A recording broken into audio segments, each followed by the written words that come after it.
channel. How are you? And who else do we have here? Richard Elmore, good to see you. The lovely Jeanette Sanchez has returned. Sensational Sherry, gorgeous Helena. Julius Caesar, what is happening? And there's Ben from UFO Garage right there. The stunning Arlene Atkins-Zell has returned.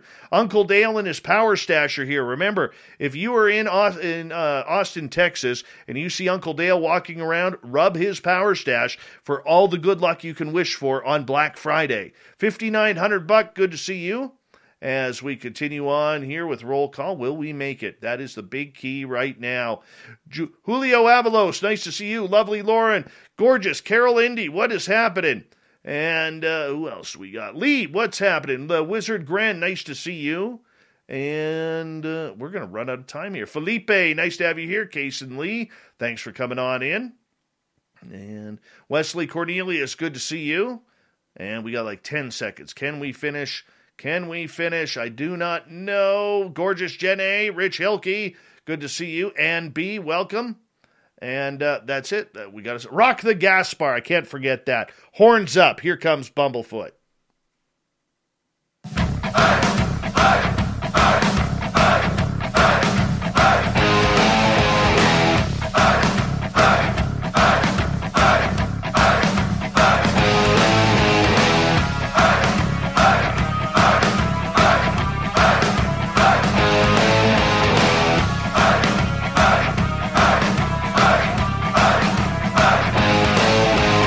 From the mountains of central British Columbia to you listening around the world, this, my friends, is Spaced Out Radio. I am your host, Dave Scott, sitting in the captain's chair of SOR headquarters.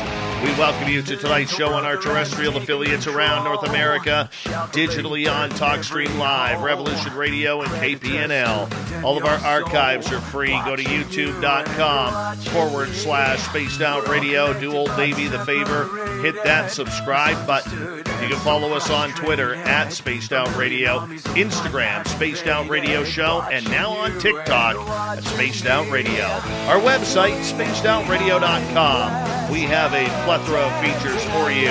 Rock out to Bumblefoot. Read up on Shirky Poo's Newswire. Check out our swag as well. Tonight's show is brought to you by Chive Charities. Help make the world 10% happier by visiting Chive Charities today.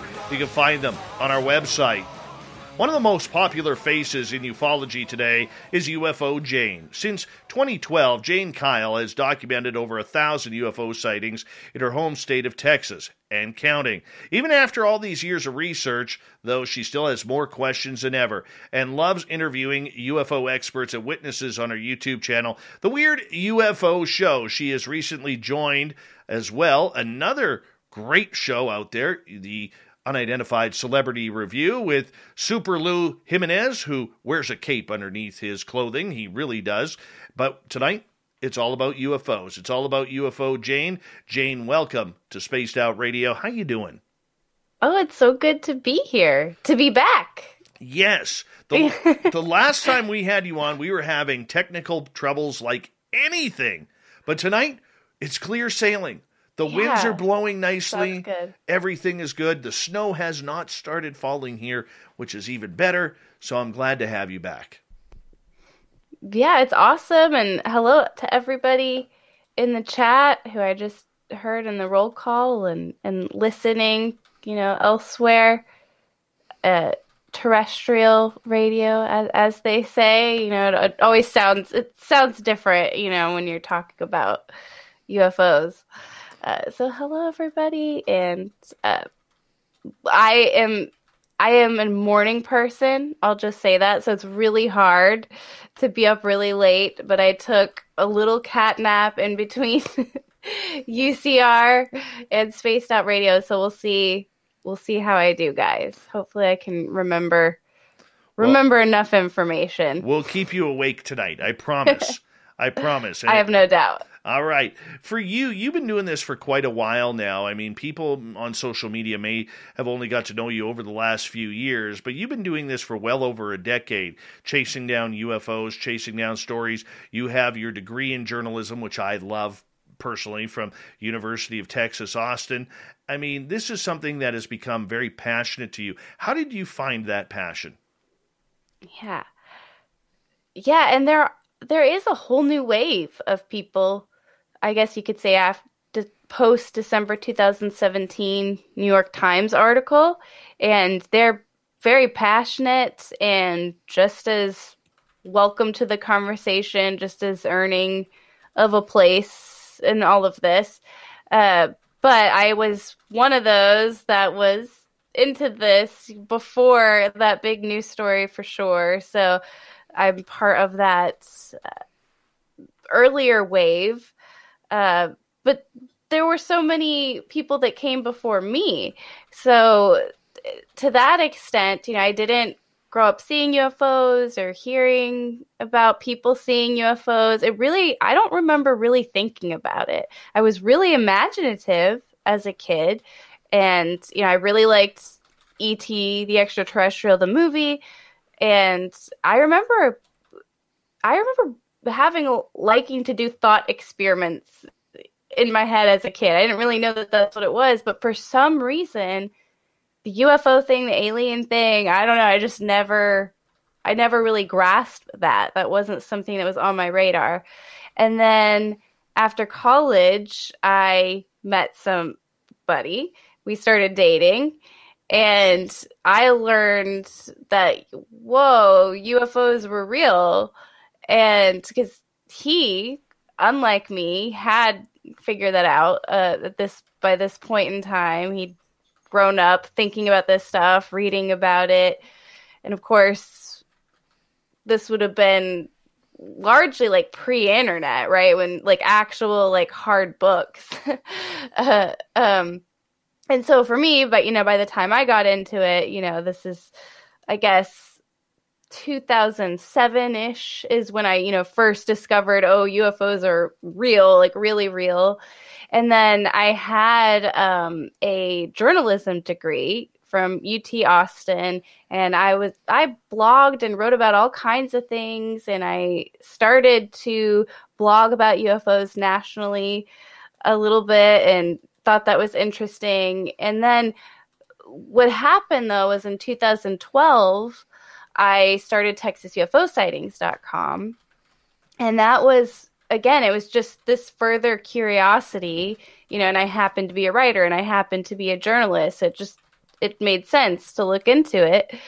And, so step one, UFOs are real. Whoa, mind blown. Step two, as, I had this, I guess, eye on the news, if you will, and I was noticing that there were these UFOs being seen in my own home state, and there was no mainstream media coverage of it whatsoever. And so really just started as a curiosity and then wanting to document all of these cases, and eventually people just started reaching out to me directly, and the rest is history. So I've just been documenting UFOs ever since. I know that was actually a really long answer to your really simple question, but that's how I got here. No, and I think that's a fantastic, honest answer. I mean, you're not an experiencer, but you've delved right Nope. into the entire phenomena. How have you been able to balance being someone who is not an experiencer with those who have claimed to see this phenomenal idealism that we call UFOs or extraterrestrials? Yeah, so I guess technically, I saw a UFO one time, but it was well after I'd had TexasUFOsightings.com, and I didn't document it or anything or make a video about it or anything. I just had the experience and moved on from it. That's the closest, we can talk about that at some point if you want to, if we didn't talk about it last time. It's kind of boring though. But yeah, up until that point in time, I really hadn't seen anything. And so I think it's been a good thing because it's allowed me to have some separation from the cases that I report on. So I think I can look at them more objectively and with less of a bias, because I think if I'd had been abducted by an alien, or if I had seen a triangle craft up close, really detailed, or a Tic Tac UFO if I had been a military member and seen a Tic Tac UFO and briefed on it, it would be really hard to be not emotional about this, and it would be really hard to not get attached to certain theories about UFOs or certain evidence, especially if it supported experiences I had, right? Because it'd be such a need, understandably, to validate them. So I think it's been a really good thing because I can have a pretty, I guess, clear mind about it all. And that's not to say if you're an experiencer, you can't have a clear mind. But you do have a perspective. I think that's fair to say. If, and look, this is even an experiencer. A lot of them would say that there might be more out there who have had experiences and aren't aware, right? So, I saw one UFO one time.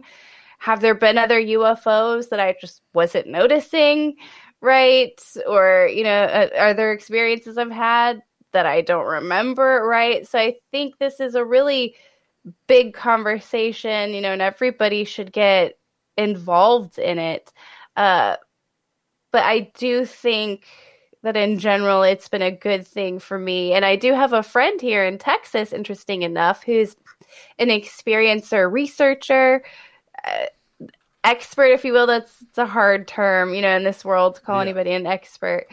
And she really comes at this from a completely different angle, in the sense that she archives witness testimony, and it's not about proving whether a case happened or not, or collecting.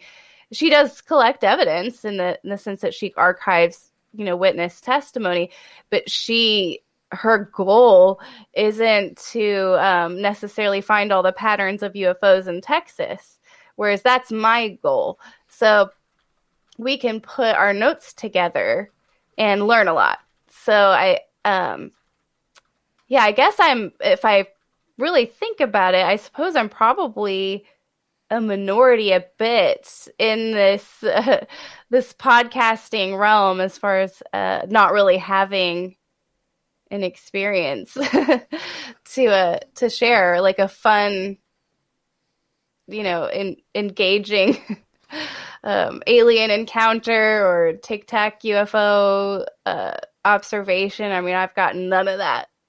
But I don't think that's an issue. I really don't, because it takes all walks of life in order to try and bring the story forward. For you, especially over the last 4 years, where you have become, a pretty big name on social media regarding this topic, how have you grown in the last 4 years on this subject? What have you seen in your own changes and thoughts of UFOs? Yeah. So 4 years, that, like, since 2017, the article, basically when the world changed, or at least UFO Twitter changed. Yeah, that's a great question. So I would say there's just more of an assurance with reporting on this than there was before. So I don't think I had, I know I didn't have any doubt that there was a real phenomenon going on here, before 2017. It was almost self-evident.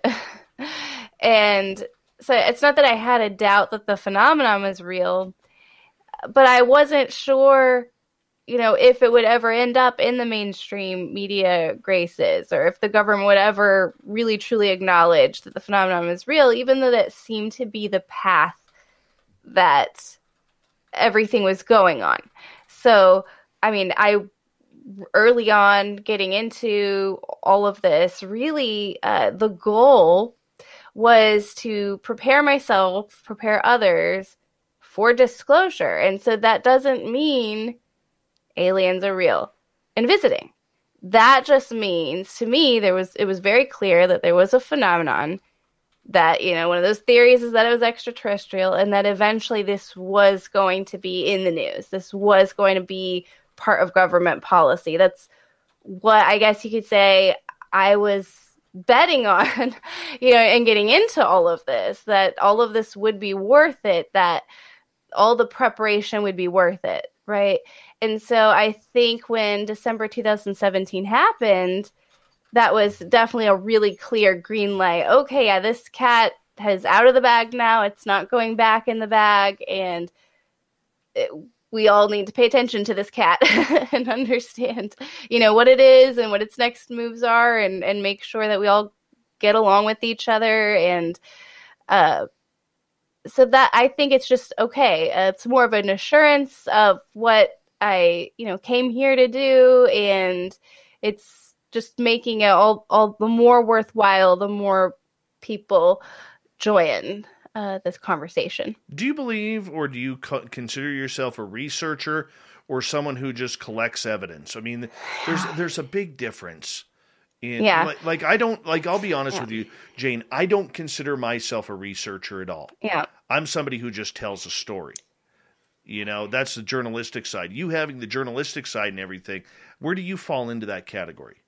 It's very confusing. It's a mixture. It kind of depends on the week. So on the very baseline, TexasUFOsightings.com is definitely, it's an archive. It's a documenting, collecting, right? In order to observe patterns, connect the dots. There's a lot of crowdsourcing, right? With comments even online, and people who reached out to me, help me debunk things, help me to, reopen cases, things like that, right? So in that sense, I feel like it's really more the community and me, like, relaying the community, right? And documenting that. I have some, I don't want to say what, but I have some cool stuff coming along those lines. But then I also have, I don't know what it is, that journalist side of me that wants to know, curious. So, I'll follow up with that person. I'll reach out to that person who might know something. I'll connect some dots that maybe weren't connected before, after spending a few hours, looking around and verifying things. And so I have, I guess, over the years, collected a number of, I suppose you could say, investigations, cases where, I feel at this point pretty proud that I've offered up some unique angles to the community. So yeah, I would say it's a mixture of researching and reporting. What I don't do that a lot of UFO investigators do is I really do not do a lot of the field work, and that's not been for a lack of wanting to. That's just, Texas is gigantic. So if I was, covering UFO sightings in one city, I can, and when it is a UFO that's in my hometown, I know that light intersection, and I can add some of that context, right? But it really would be impossible for me to go out and investigate the actual site of every UFO, or even talk in person to every witness. So I do have to pick my battles, if you will, of, which path to go down. So yeah, it's a mixed bag, and I think that's just the nature of just a curious person on YouTube.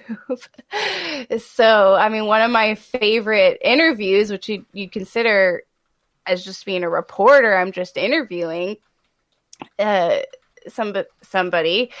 That was the culmination of a lot of behind the scenes, investigation, I had done. And I consider that one of my, I guess, here, I'll it's hard. I'm trying to talk around it without giving too many details away. I understand.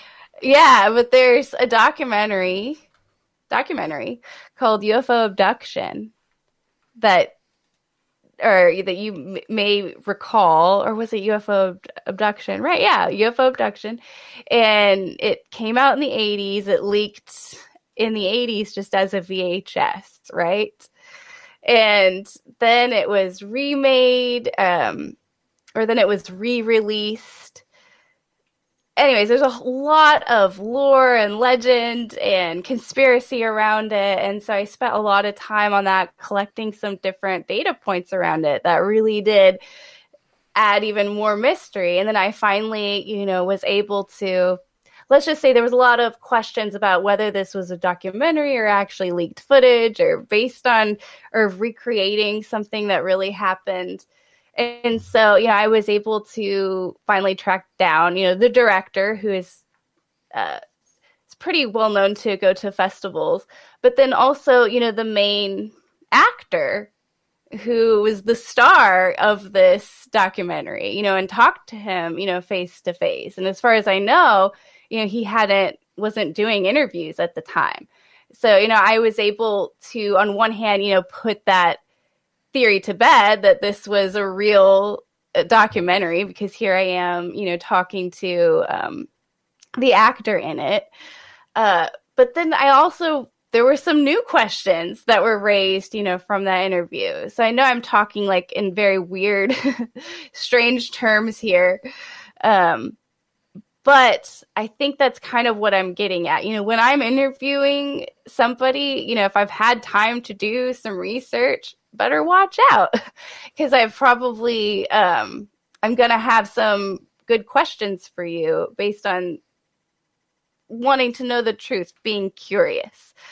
So, yeah, I mean, if I need to investigate something, if I need to make a phone call, if I need to follow up with the witness, I will.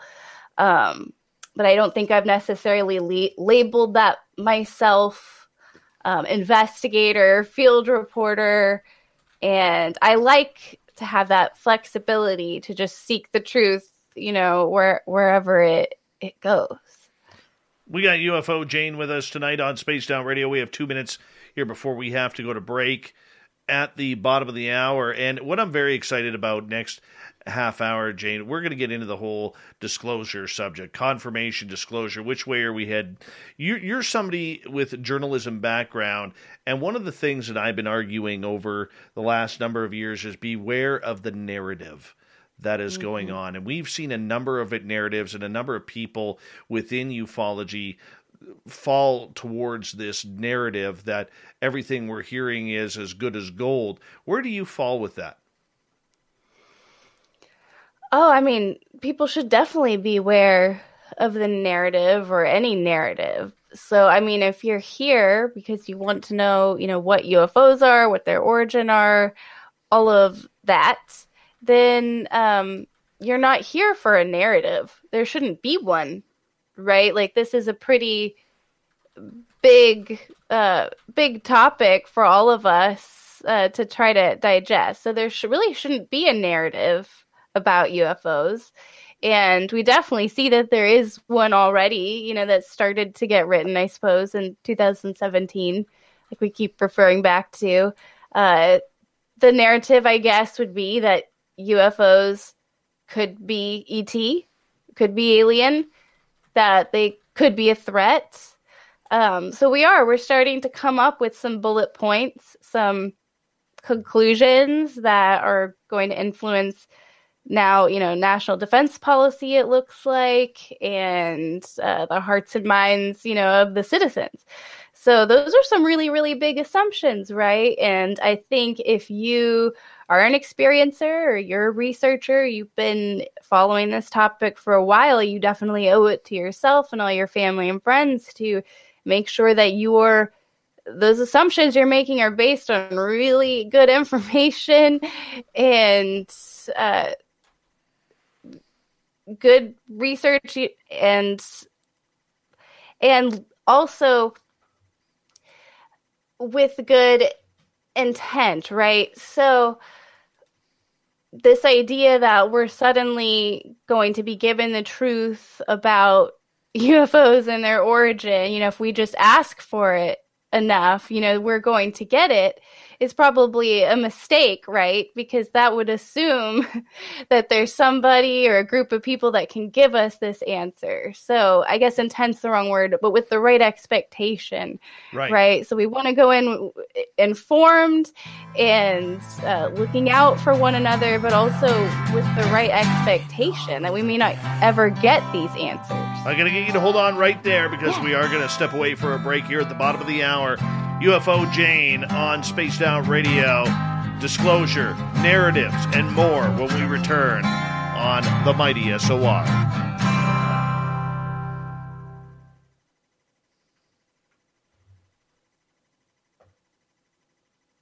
All right, we're clear. Good stuff. Good start. Solid radio right there. I'm having a little trouble thinking, but we'll get there. We'll get there.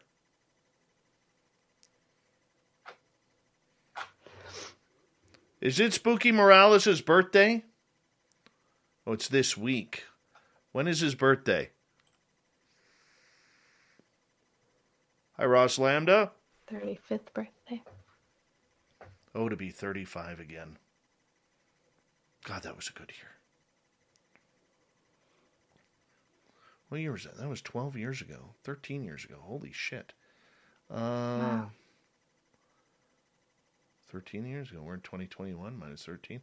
2008. BBD Warrior, how's it going? Magnus Zerum, good to see you. Oh, on November 11th is his birthday. Awesome. We'll say happy birthday to you then.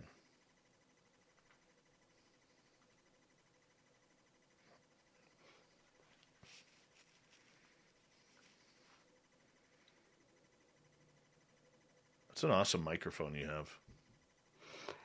Thank you. It's a newer one. I don't even know. Well, I guess it was a Yeti before. It was good, but I didn't know I didn't know how to use it, I think.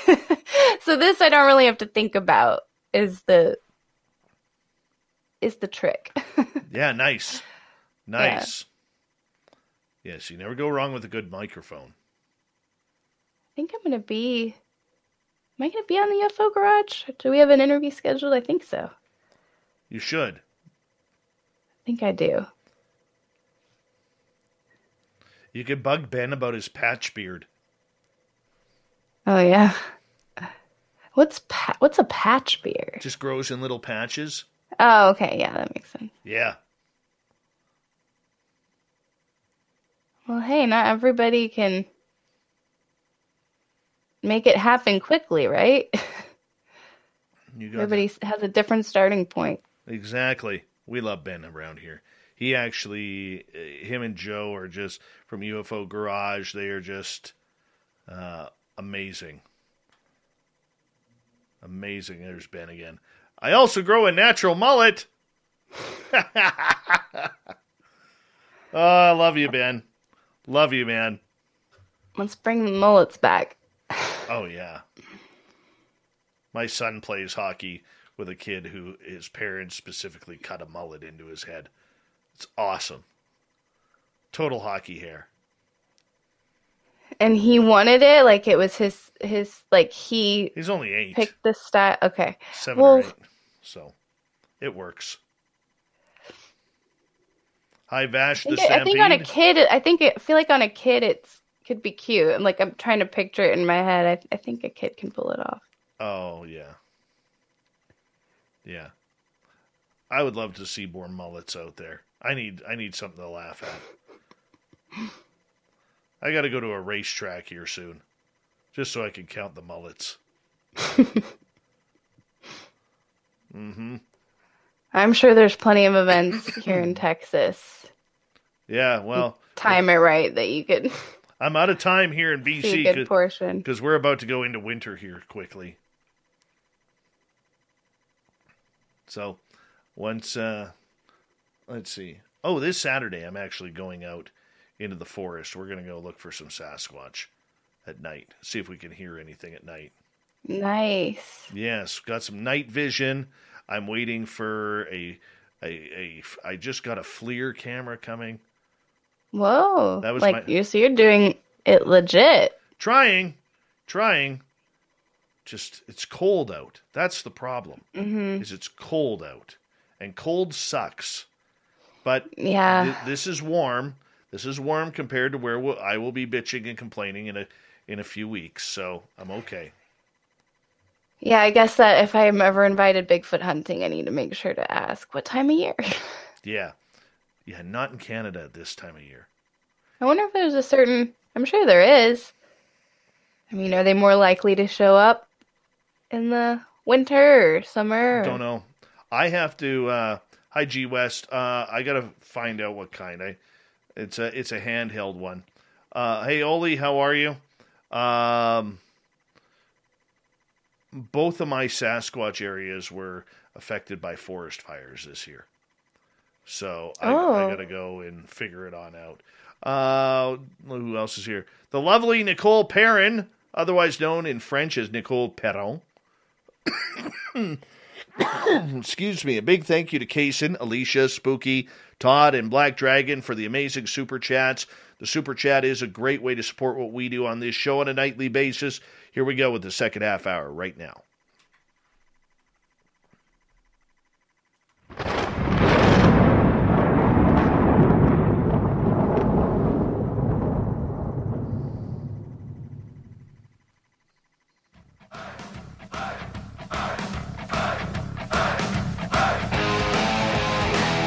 Second half hour of Spaced Out Radio is now underway. Hi to everyone out there. My name is Dave Scott.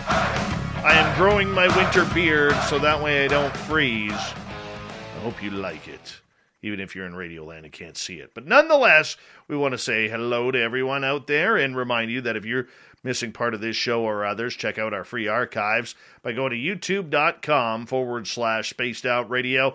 Do old Davey the favor, hit that subscribe button. Our website, spacedoutradio.com. We have a plethora of features for you. Rock out to Bumblefoot, read up on Shirky Poo's Newswire. We got great swag as well. Follow us on Twitter at Spaced Out Radio, Instagram at Spaced Out Radio Show, and now on TikTok at Spaced Out Radio. No, we haven't got any videos up yet. I got to figure out how to fit my head on that small little camera. So either way, we're going to be talking UFOs tonight, all the way from Texas. We have UFO Jane Kyle. She has a great podcast out called The Weird UFO Show, as well as a new member of the Unidentified Celebrity Review, and we're glad to have everybody here checking us on out. Jane, welcome back. It's good to be back, and I think I'm waking up. Perfect. So. Me too. I made it. Me too. We knew I finally woke up. we knew you would get there. Totally knew that you would get there. Right before the break, we were talking about the narrative of everything, and we'll get into that a little bit more in a little bit here. But one of the big questions that a lot of people have right now is, when is disclosure coming? What is disclosure? What's it all about? You know, that is such a hard topic to discuss because there's so many different angles and avenues to it. But when you view disclosure, what do you think it's all about?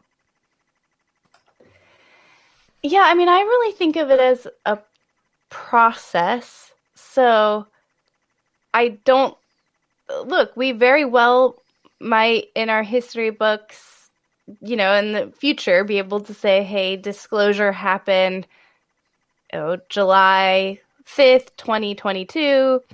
And that could be, I suppose, a massive UFO sighting, right? That people all around the world see.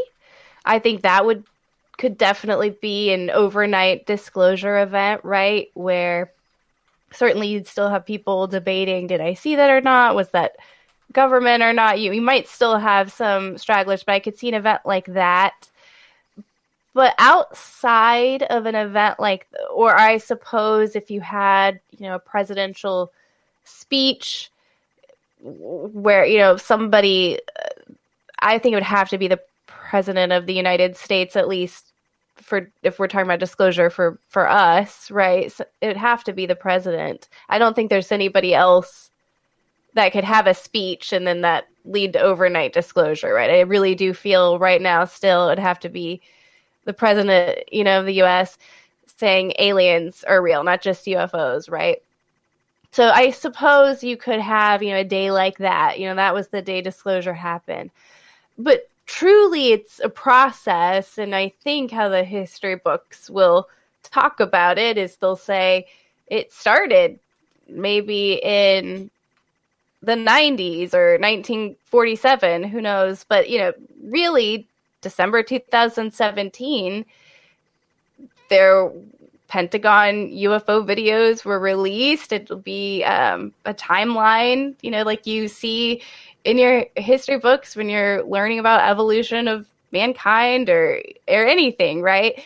There was a release of videos, then there was a June or a government UFO report in June 2021 where the government acknowledged that the phenomenon should be taken seriously. And then, let's see, November 6th, 2021, an amendment was proposed, or I guess whenever this bill passes, a bill passes that included UAP in, our defense bill, our defense strategy, if you will.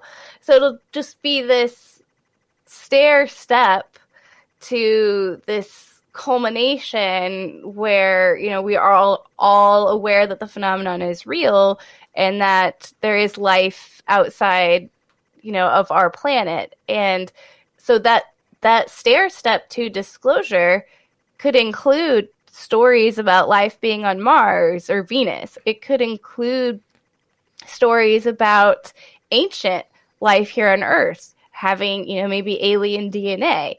It could include stories about recovering ancient craft or technology, right? And these stories might be told by different people with different angles who are not even talking to each other, right? But it will all together tell a story that we're not alone in the universe, and at a sheer minimum, just the awareness that we're not alone in the universe, that would be disclosure.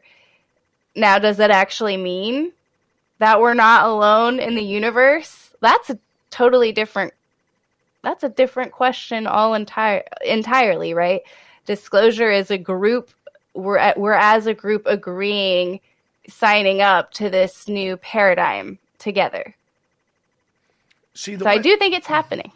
I believe you too. I believe it's happening as well, but we also need the undeniable science of it. And not only that, we have to figure out a way to blend the science with the experiential crowd too. Because those who are experiencers, I think, have a lot more to offer than what they've been given credit for. What's with these downloads people say they have? What about the experiences? Mm-hmm. What about people who've been taken, for generations in their family? Grandmother, great-grandmother, aunts, uncles. And it goes on from there. And I don't think it has so much to do about just the UFO. I mean, there are so many different angles and avenues. My big thing is with everything, and this is where we kind of get into the narrative, is what are they telling us? And who are they? Okay, is it Lou Elizondo? Is it Avi Loeb? Is it Chris Mellon? Is it Richard Dolan? I mean, there's a number of people out there whom we can question on what disclosure is.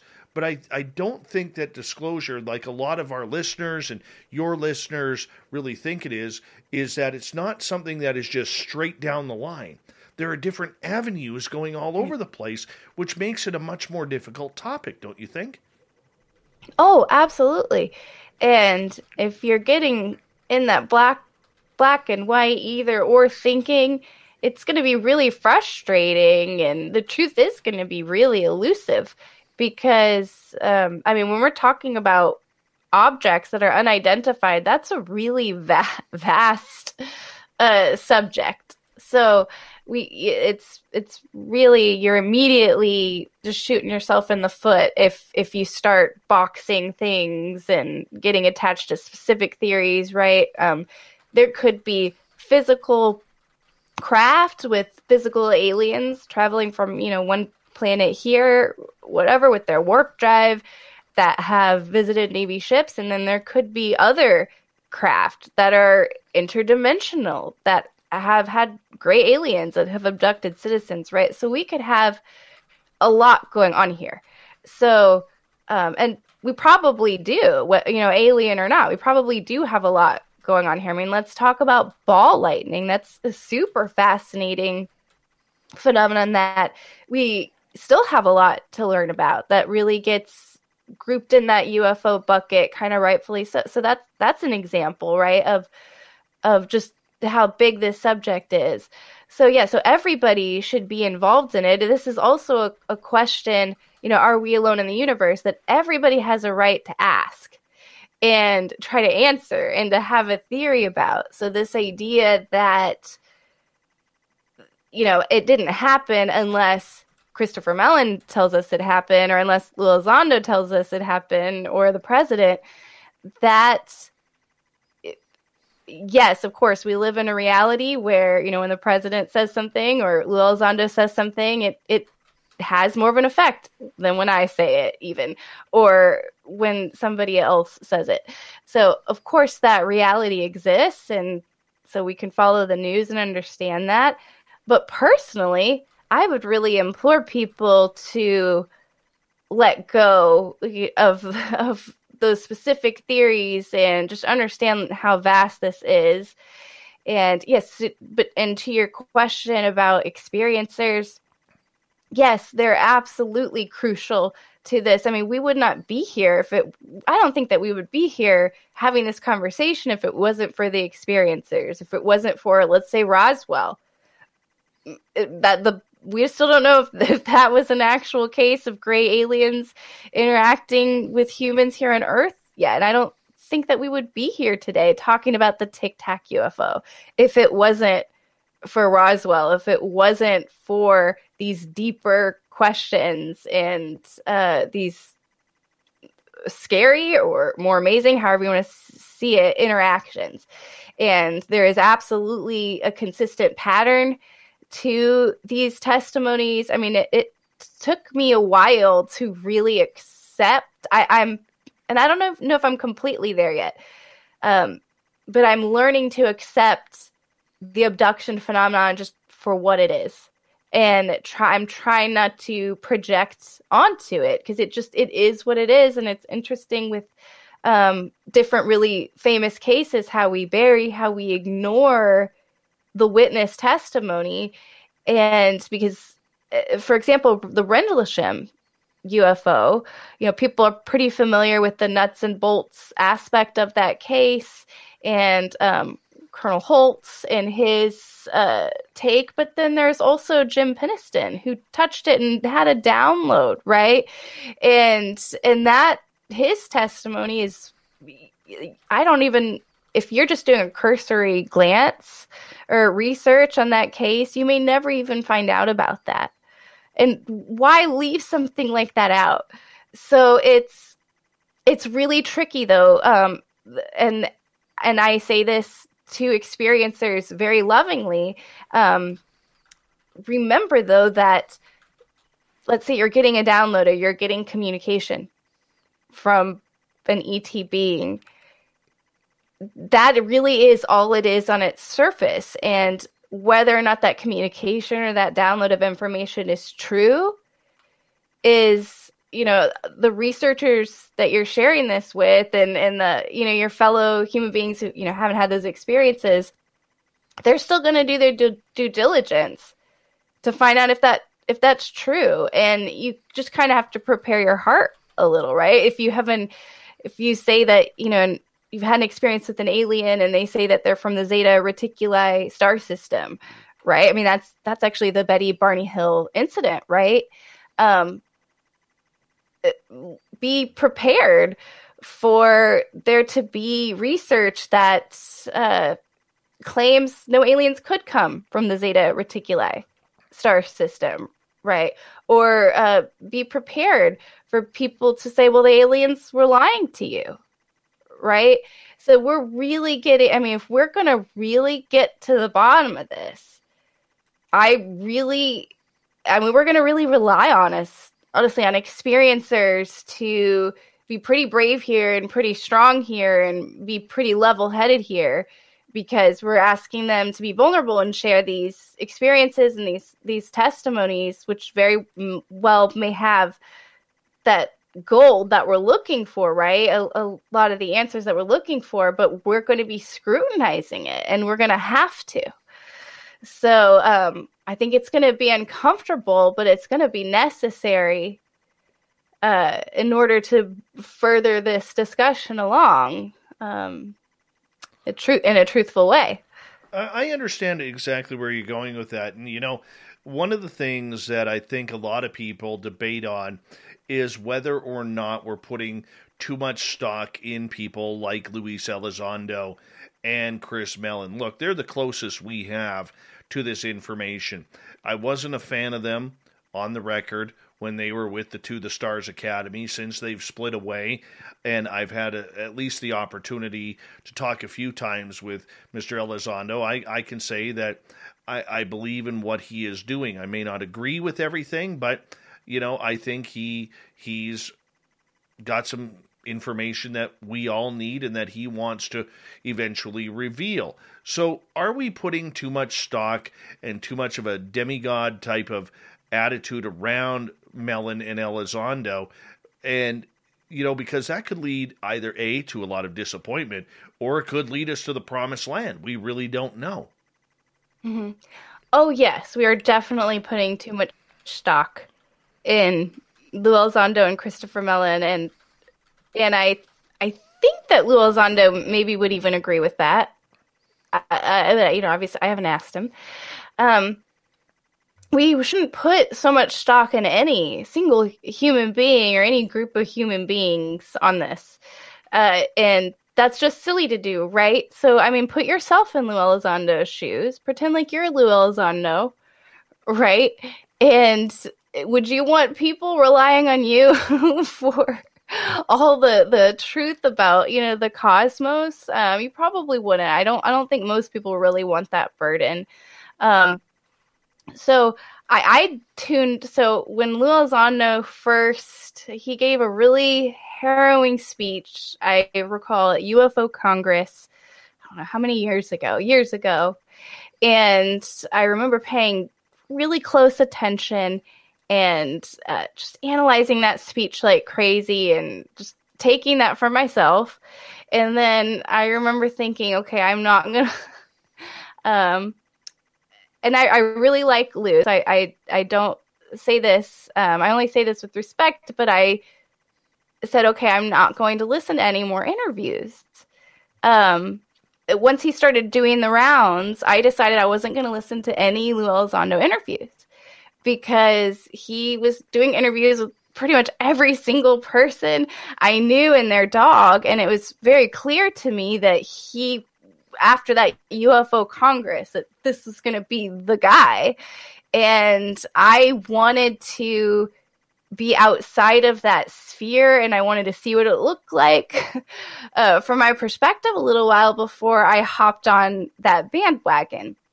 I ended up hopping on the bandwagon. I ended up helping to host a panel with him, and he didn't have to look at any questions before I was able to ask whatever I wanted to. I still think he gives where that came from?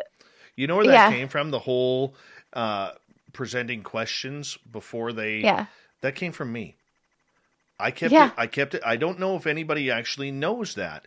But when I put in 15 requests to the Stars Academy to interview somebody from there, I didn't care who. Mm-hmm. I would have taken their janitor. Yeah. All right? And I kept getting denied. And then when their television show came up, I was directed to the PR person here in Canada for History Channel, and History Channel had asked me to provide preloaded questions for them. And I said, I will not do that. And that's how that whole story began. About the preloaded questions. And everybody was like, that's BS, that never happened. And I'm like, I've got the email. Yeah, I had a similar runaround with To the Stars Academy as well. And I was trying to interview with them, and they were real... it was difficult. I think I even put some questions together, and they were like, no, we want it to be about the book. Because I remember there was the Tom DeLonge book, and I wanted to ask about the truth around the book. And Apparently that wasn't on their agenda at the time. Yeah, I had a strange experience too, reaching out to them. But I mean, back to Lou Elizondo though. Yeah, so my hope is that, you know, he's like you and me, and he wants the truth to come out. You know, he's obviously seen things. He's obviously been briefed on things, and maybe he'll never be able to come out about it. I think that we're all aware of that. So my hope is definitely that he has good intentions and that he's doing his part, right, to bring about this.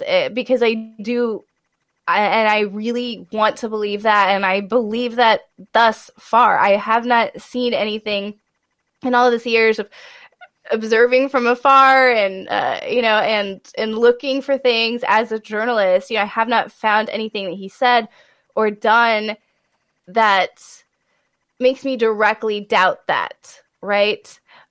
That said, though, and again, I think that Lou Elizondo would agree with me, you know, we shouldn't worship him, you know, just like you shouldn't worship me, or you shouldn't worship, you know, Dave. Like, and so that mentality in people is really, it's a phenomenon in itself. And I would say it's way more fun, guys, to be over here sometimes on the sidelines just watching the fanaticism, because it gets the best of people. People get attached to certain theories, certain voices, and they are more prone to fighting, you know, on UFO Twitter all of that, because it's so much more personal. And so, no, I mean, I don't recommend that. You can, you know, you can believe in Lou Elizondo and listen to interviews with him without being a fanboy or a fangirl. You can have a balance. And, you know, a really good point of this continuing on, because it's not going to stop, and is with this amendment to the National Defense Bill. Almost right away, when news of this amendment came out, people were tweeting, messaging about Kirsten Gillibrand, the senator who proposed that amendment, glorifying, heroicizing her, saying, you know, we got to get behind this bill. Even UCR, that, you know, I am on and support. We talked about that today, you know, tweeting support for the senator, and I'm behind that so far and everything, you know, I've digested from the amendment. But my point being, those memes and those tweets and that passion and that vigor began, I'm pretty sure, before people even had the time to read it all. And I am still processing the amendment and all the, you know, if people aren't aware, I'm pretty sure, I don't know who, pretty sure the folks in the live chat have seen a lot of the names here. You're aware that there's been an amendment proposed to a national, I'm going to say it wrong, I think the National Defense Authorization Act, so just distributing funds for our military. So UFOs are going to be part of it, basically. That's the big news. And so it's a big deal. And it looks like this is another step toward disclosure, like we're talking about. But there was an immediate flocking around this senator and enthusiasm for this amendment before I think we've even had time to really process it, right? We're kind of really in the aftermath. Well, who really wrote this amendment? Oh, it looks like maybe Christopher Mellon helped write this amendment. Oh, wait, Christopher, the Galileo Project is appointed as being part of an advisory committee in this amendment, and Christopher Mellon just joined the Galileo Project, right? And to raise a suspicion like that is a big no-no, because, well, we love the fanaticism, right, around Christopher Mellon.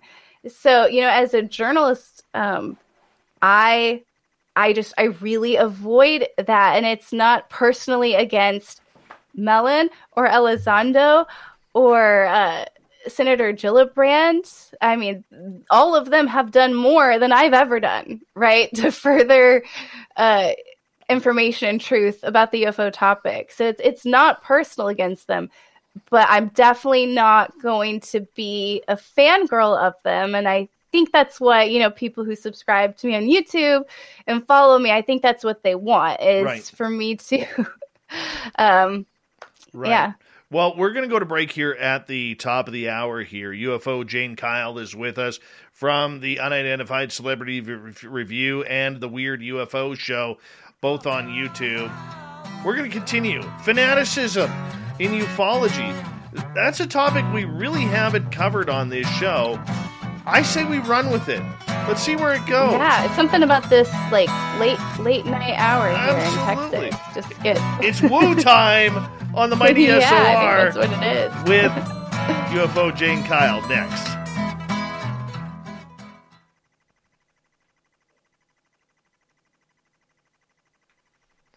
I have to laugh because when you're talking about that, about people putting Elizondo on a pedestal, I actually, this is probably 3-4 weeks ago now, was on Twitter, and I forget who it was, and I had mentioned, Lou doesn't like being the demigod of ufology here. Like, give the guy a break. Mm-hmm. And I got jumped on. For insulting Lou. The irony. Stop making this stuff up. Lou is the savior of what we're doing and all this. And I said, and he would never say that. I said, go listen to my interview with him. He's really humble in interviews. Like he's real. He is, but he usually deflects. But he doesn't the compliment. I have him on tape saying, I don't like it. Yeah. Like there's other people behind the scenes who are pushing. You know? And yet this guy, oh my God, he kept going after me. And I'm just like, you're an idiot. Finally, I had to tell him, you're an idiot. It's just not worth it. People just get... Oh, yeah. I know, you just gotta take a moment, when you're getting all heated and angry on Twitter and, attacking people. You just gotta take a moment. Oh, yeah. Like, what am I here for? What am I doing? Now, but yeah, it's amazing how passionate people get. I'm noticing quite a few new people in our chat room right now. If this is your first time here, I just want to say thank you so much for coming on in. Hey. We do a lot of things different here because we are a live radio show as well, so we have to take commercial breaks at the top and bottom of the hour to time everything out with our radio station, so you guys kind of get a behind-the-scenes look at what happens during those commercial breaks. So I appreciate you guys understanding and wondering what the hell is going on. Hey, this is why we're telling you. So thank you so much for tuning us in. Don't forget to hit that subscribe button and ring that bell because we are here 7 days a week for you. Excuse me about that. River Dogma, how you doing?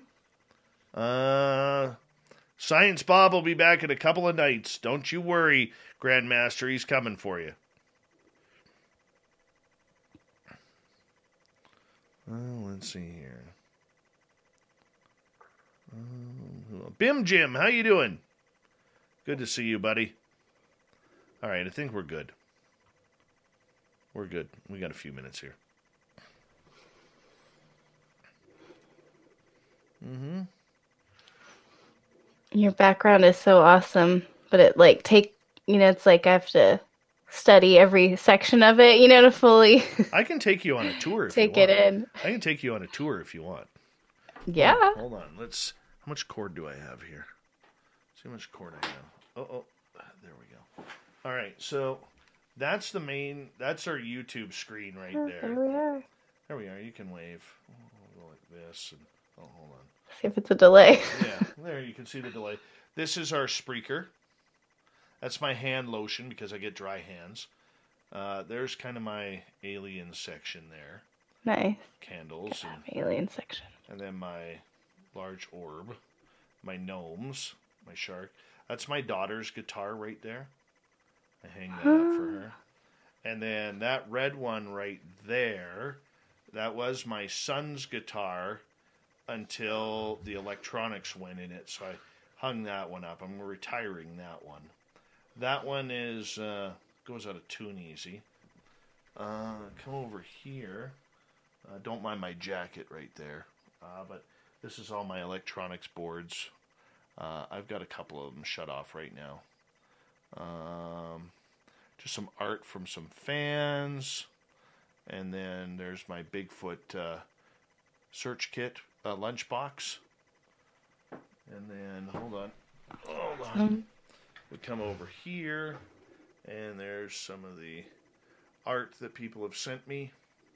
And then a bunch of my books and my hats are up there.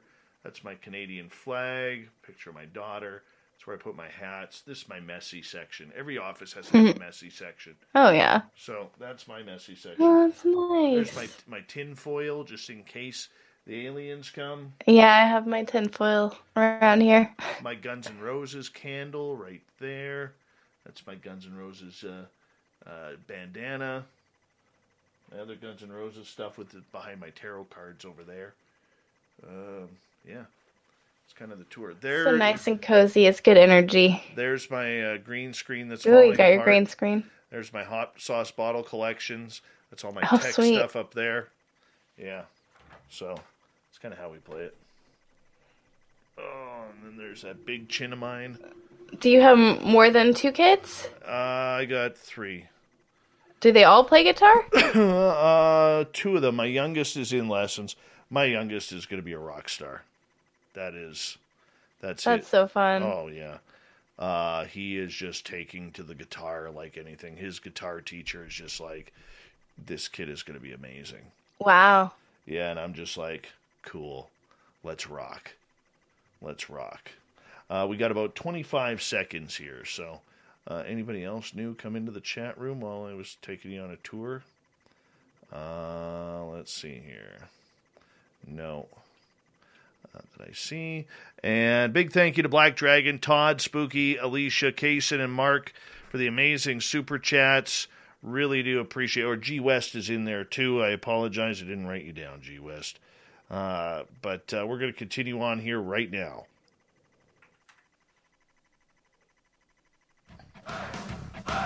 You're listening to Spaced Out Radio with Dave Scott. Follow Dave on Twitter at Spaced Out Radio and on Facebook, Spaced Out Radio Show.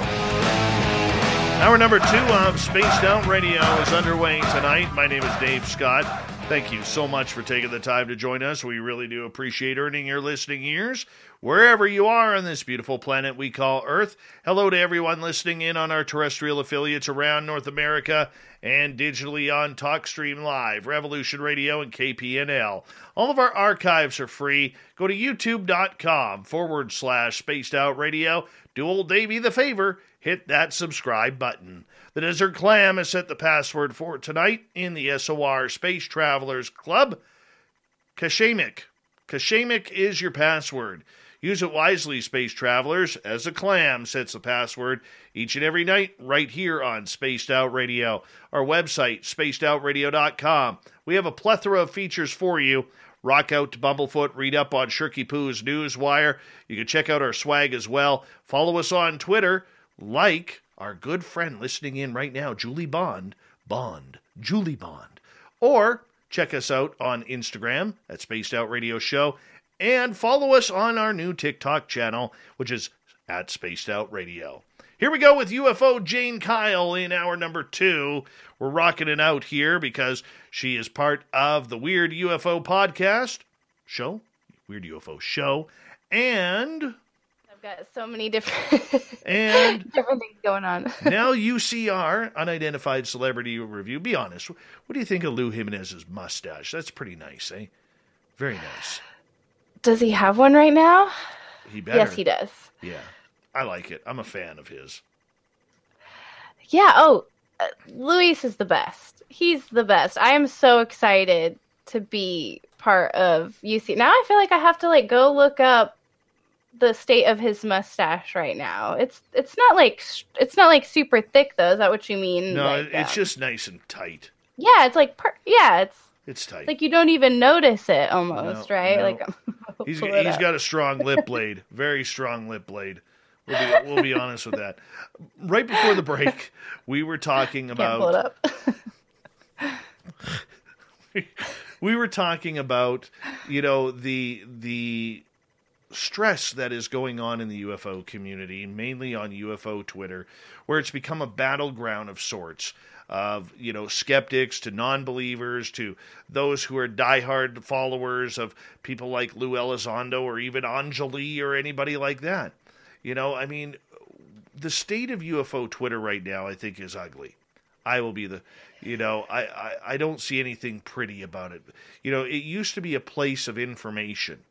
It used to be a place where people were passing around ideas, thoughts, and news that they had heard. And now it just seems to have become a real battleground for the subject. Is this healthy for ufology right now? Oh, no, it's toxic. It's awful. It's the part of ufology that I was dreading because really I knew it was coming. Really,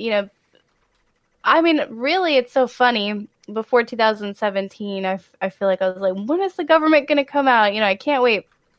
But now it's like, I really wish I could go back to those days sometimes because you could talk about anything.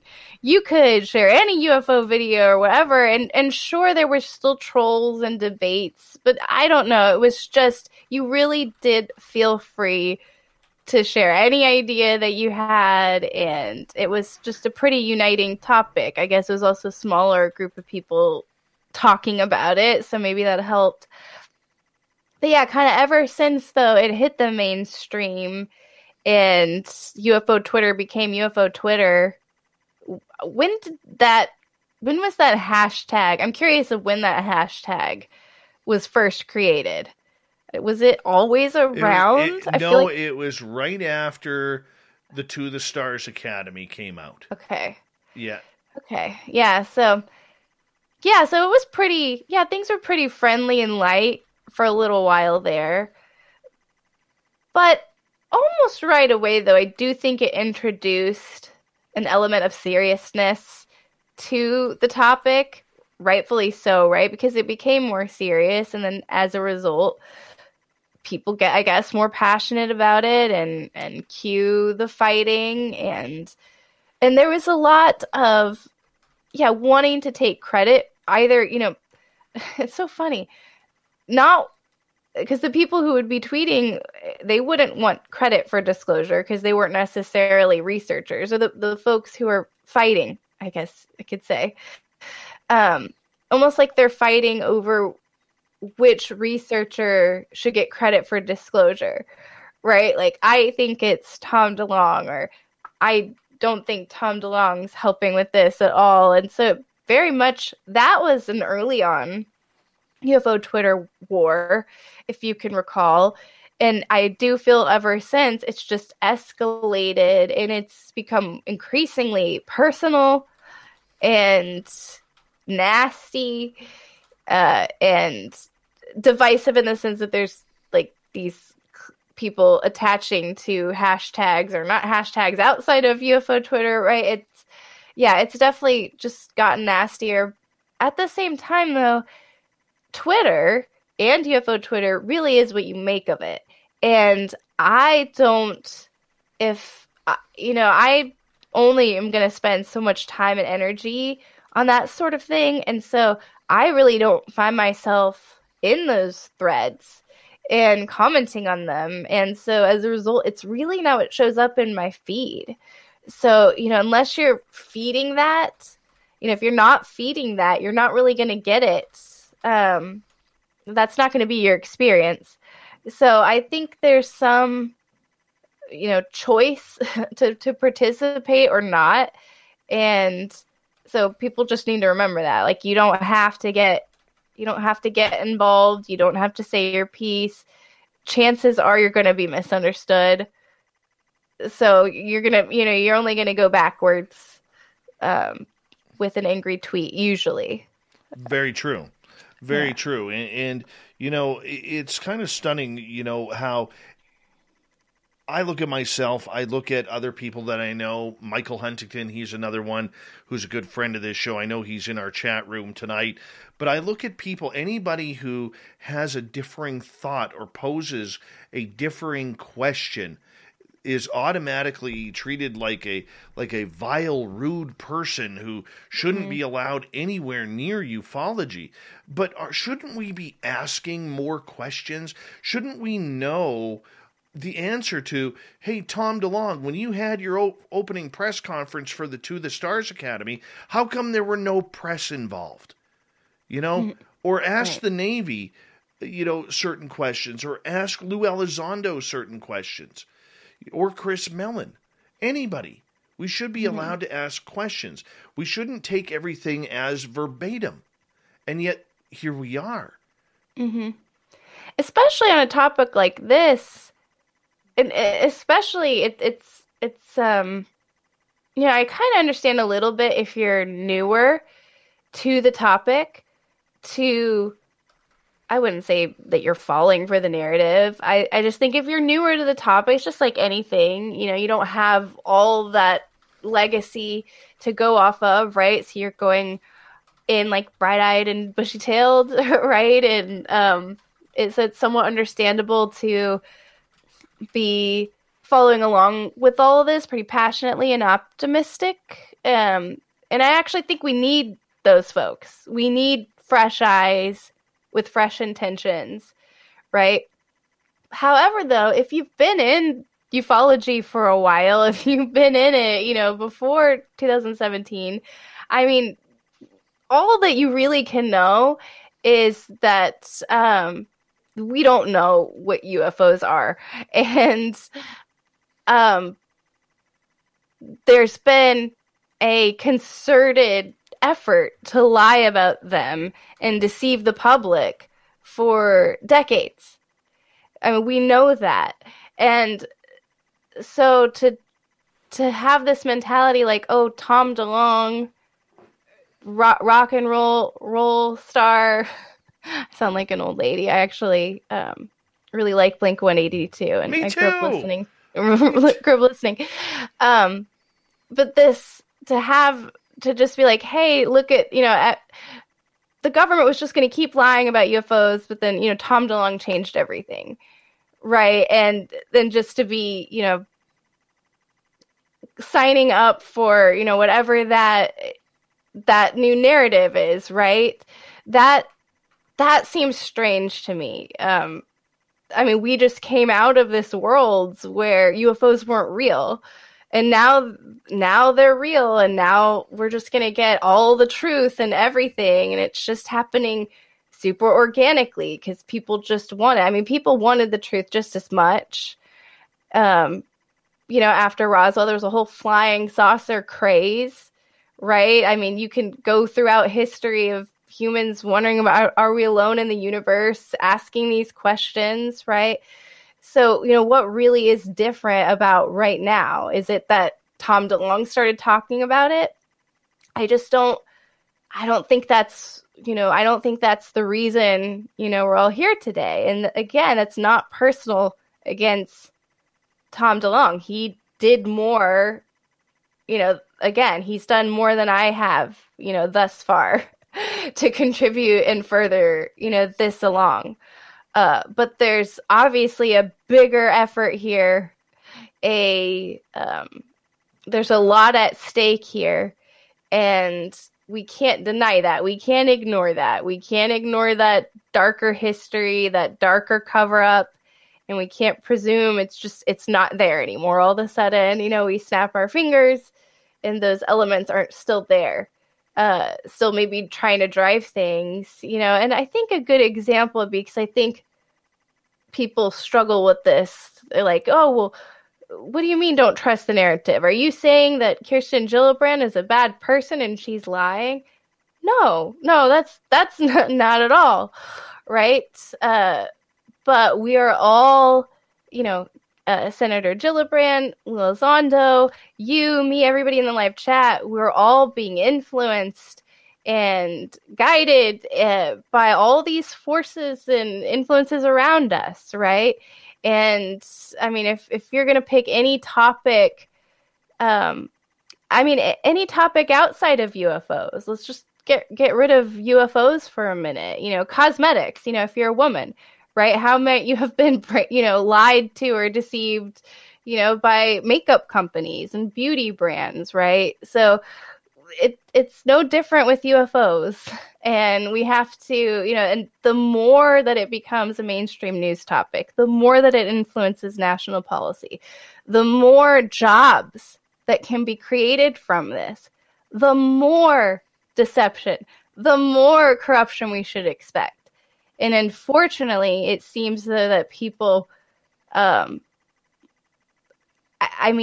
guess because we just want, we want a bright utopian future, right? Or we're just all happy and, hanging out with aliens. And I want that future too, but we can't romanticize that too much. We can't just expect sunshine and rainbows. We have to keep asking those hard questions and just know that it's not personal.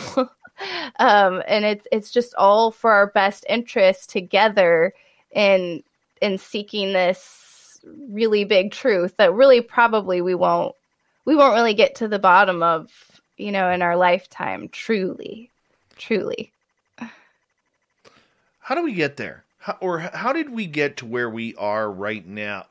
All of this demonizing of people in ufology, demonizing experiencers, calling them liars, calling them charlatans, calling them everything under the sun. How did we get to the point of putting 100% faith in a former spook whose idea was to keep this topic on the down low and now is a trending hero?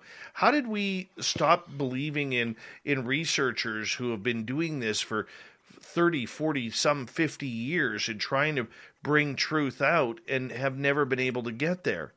Because when I look at ufology, it has changed in such a short time, it's barely recognizable that it was 4 years ago, right before the TTSA. Yeah, it's the government's lying to us. Stop lying to us. We don't trust you to. The government's telling us UFOs are real. What are they going to say next? What are they going to leak next? Let me be part of this, right? So it's a total 180. It's a total shift. And I wouldn't say, and I do think it's an inevitable one. And so I wouldn't necessarily say it's a bad or good thing. So I think we've got two factions here, right? We have the new age of ufology, right? And that includes military, that includes people who have classified briefings, and that includes you and me, right? And who genuinely are seeking the truth, and maybe our worst flaw is being naive, right? But we're just giving, the government the benefit of the doubt. We're starting from scratch. Let's just start with right now, right here, what's happening, Tic Tac UFOs, right? Let's just start this thing over. And we've got that going on. And I think that needs to happen. And it's like family secrets, right? Do you need to be carrying the burden of, all the secrets and trauma and maybe darkness from your family lineage or ancestors, right? Or do you want a fresh start to this, a new opportunity to look at the evidence with fresh eyes, to have this conversation over again, to do a do-over, right? So, I can get on board with that a little bit. And I do think that's a little bit what's happening right now, right? With this UAP amendment. But look, there's the legacy here. Okay. And there's a lot of folks who have passed, who are no longer with us today, who I suppose maybe have a lot of these answers and, or were responsible for keeping this topic a secret for so long. And we're not going to be able to get away from that. You can't get away, in order for history not to repeat itself again, we're going to have to confront that. So I do think that that's coming for all of us. And I think even Lou Elizondo has hinted at that. He's not been a Roswell denier, right? He'll sometimes go off the trail. and talk about things that happened, well before the Tic Tac UFO, to his credit, right? So I do think that we're going to have to go back to all that dark, difficult history and really confront it if we are going to expect to really come out the other side of this. And I just think they're two different groups and factions that just have to coexist for now. We have 5 minutes to go before we have to go to break. At the bottom of the hour, UFO Jane is with us tonight on Spaced Out Radio. We keep hearing a lot of radio shows, a lot of podcasts, UFO channels, and people who are researching, like Elizondo, saying, the public has to put more pressure on. The public needs to step up their support for UFO studies and research. The public needs more activism. That's now a big term on Twitter, UAP activism or UFO hacktivism. Does the public really have that much power when it comes to literally the second biggest stories in mankind's history next to Jesus Christ himself coming back down from the heavens? So yes, I do. I do think the public has a lot of power. Now, the question is the public wielding that power appropriately right now? Are they being directed to wield it in a certain way? I think that would maybe be a better question or a more helpful question in navigating all of this. But yeah, I do think the public has tremendous power, and just you and me, just individual human beings, have tremendous power. We have so much power that we can see a UFO and make up our own mind about it. You didn't have to have any security briefing for that, right? All this big truth that they're trying to keep from you, they've not been able to keep from any of us. So, that is why we're here today, because this truth cannot be suppressed. So whether we think there are dark and light elements that are pushing for disclosure, I do think there is a push for disclosure, because I do think, yes, the truth inevitably comes out. Now, the public is responsible for that, right? That power, and how will it be wielded? And, that's another question. But yeah, I do think that disclosure can be how you and I want it to be for you and me. If we choose to take up that challenge. Okay, the reason why I asked that is because we got 2.5 minutes here, is because I think activism is one thing and getting the story out there and putting pressure on it is good. But what kind of disclosure or confirmation are we going to get? There's still a giant Pandora's box of information that we have no idea about, that if it ever got out to the public, this could collapse governments, it could collapse economies, it could collapse religion, a lot of things out there that we as a human society, never mind an American or a Canadian society, but a human society may not be ready for.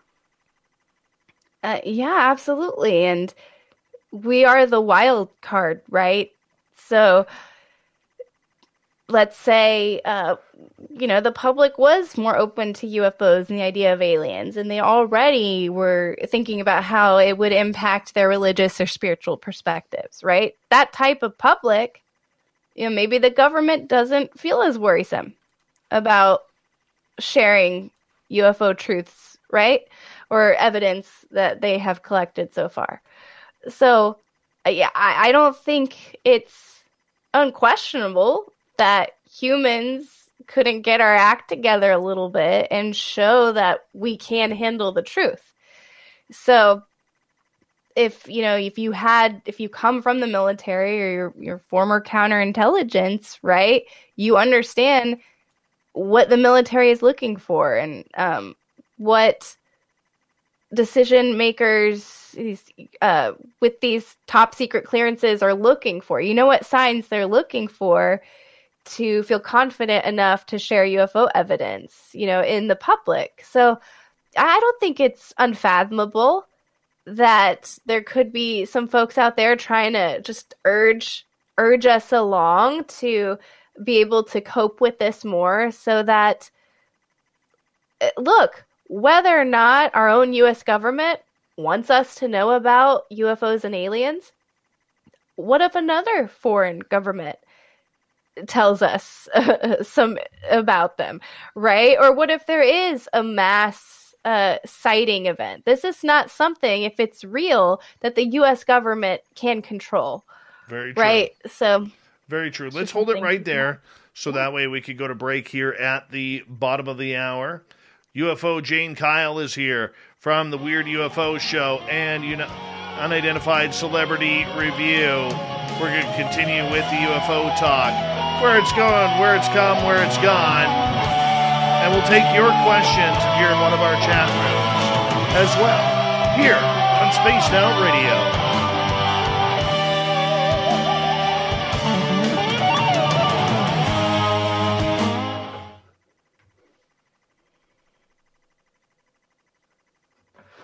Good show so far. Sorry, I was coughing. You're allowed. I was clearing my throat. Mm-hmm. I'm pretty good with the mute button these days. Very cool. Allergies here in Central Texas, so. Yes. Hi, Tiffany. Welcome to our chat room.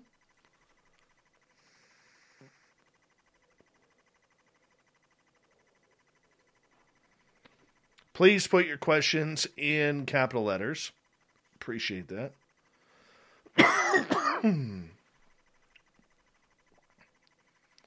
There's some love for you.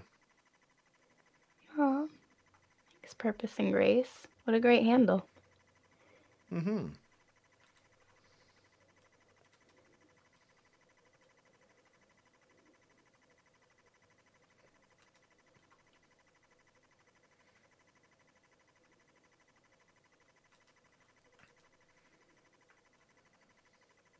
All right. G. West wants to know, does Jane like breakfast foods for dinner? Oh, yeah. I prefer breakfast for dinner than in the morning. I could tell. I can't do like a big, like eggs and bacon and all that in the morning. That's just too much. But a brunch, I can do a big brunch. Mm-hmm. But dinner time, really? Yeah, well, I don't really. Every once in a while we'll do breakfast for dinner. Haven't done that lately. Should do it again soon. And so that's just usually the only time I really appreciate all the like breakfast standards. And so it's really good because I don't eat heavy in the morning. I've never been able to do that. Thank you, Duke. I just drink a lot of coffee in the morning. Thank you, Duke. All you sickos who are breakfast for dinner eaters need to go wash your mouth out with soap. Golly, I didn't realize that was so blasphemous. Oh, terrible. All right, we are getting some questions here coming in. Oh, excuse me. Oh, no judgment here. Hi, Adana Mug. Jane's from Texas. Of course she'll eat breakfast for dinner. Oh, maybe that is a Texas thing. Oh, apparently it's a world thing. The thing is, I like all foods. There's not many foods I don't like. One of my dream meals is I want to go to New Orleans and have one of them crawfish pots that has like the potatoes and corn and everything in there. I want to try one of those. We do that, my husband's family, for their family reunion. It's so good. I don't even know how to eat crawfish. I say that's so funny, but I actually don't like to. So I can do like shrimp, but the crawfish is pushing it a little bit for me. I mean, don't you just bugs. rip their tails off and eat ocean bugs? Well, it's just like the lies. I think you just rip their tails off and eat what's inside. I think so. Yeah. All right, there's our. But I'm always. I mean, the corn's good. Corn's good. Steve Wilson, welcome to our channel. Ed Parnell, good to see you. And who else has come in here? Excuse me. Sweet Tony D, good morning to you in the UK.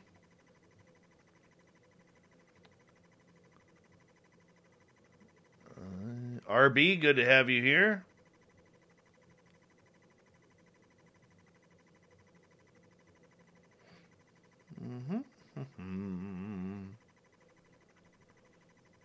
We got about 1 minute here. Flying on by, UFO Jane. Yeah, for real. That is crazy. A fun nickname, UFO Jane. Yeah, I mean, I was anonymous in the beginning, so I didn't have a picture ever go on video or anything. Who gave you UFO Jane? Well, I'm trying to think of the order, because when I first, basically, a journalist was on the phone with me and asking about a sighting, and I had been anonymous, and I just was like, okay, Jane Kyle, I guess I'm saying who I am. And so I think it was at that point. So it's 2016, I know, because I looked into this the other day. So 2016 was when I created an Instagram. So probably... Nice. Probably just Instagram, you know? Nice. Here we go.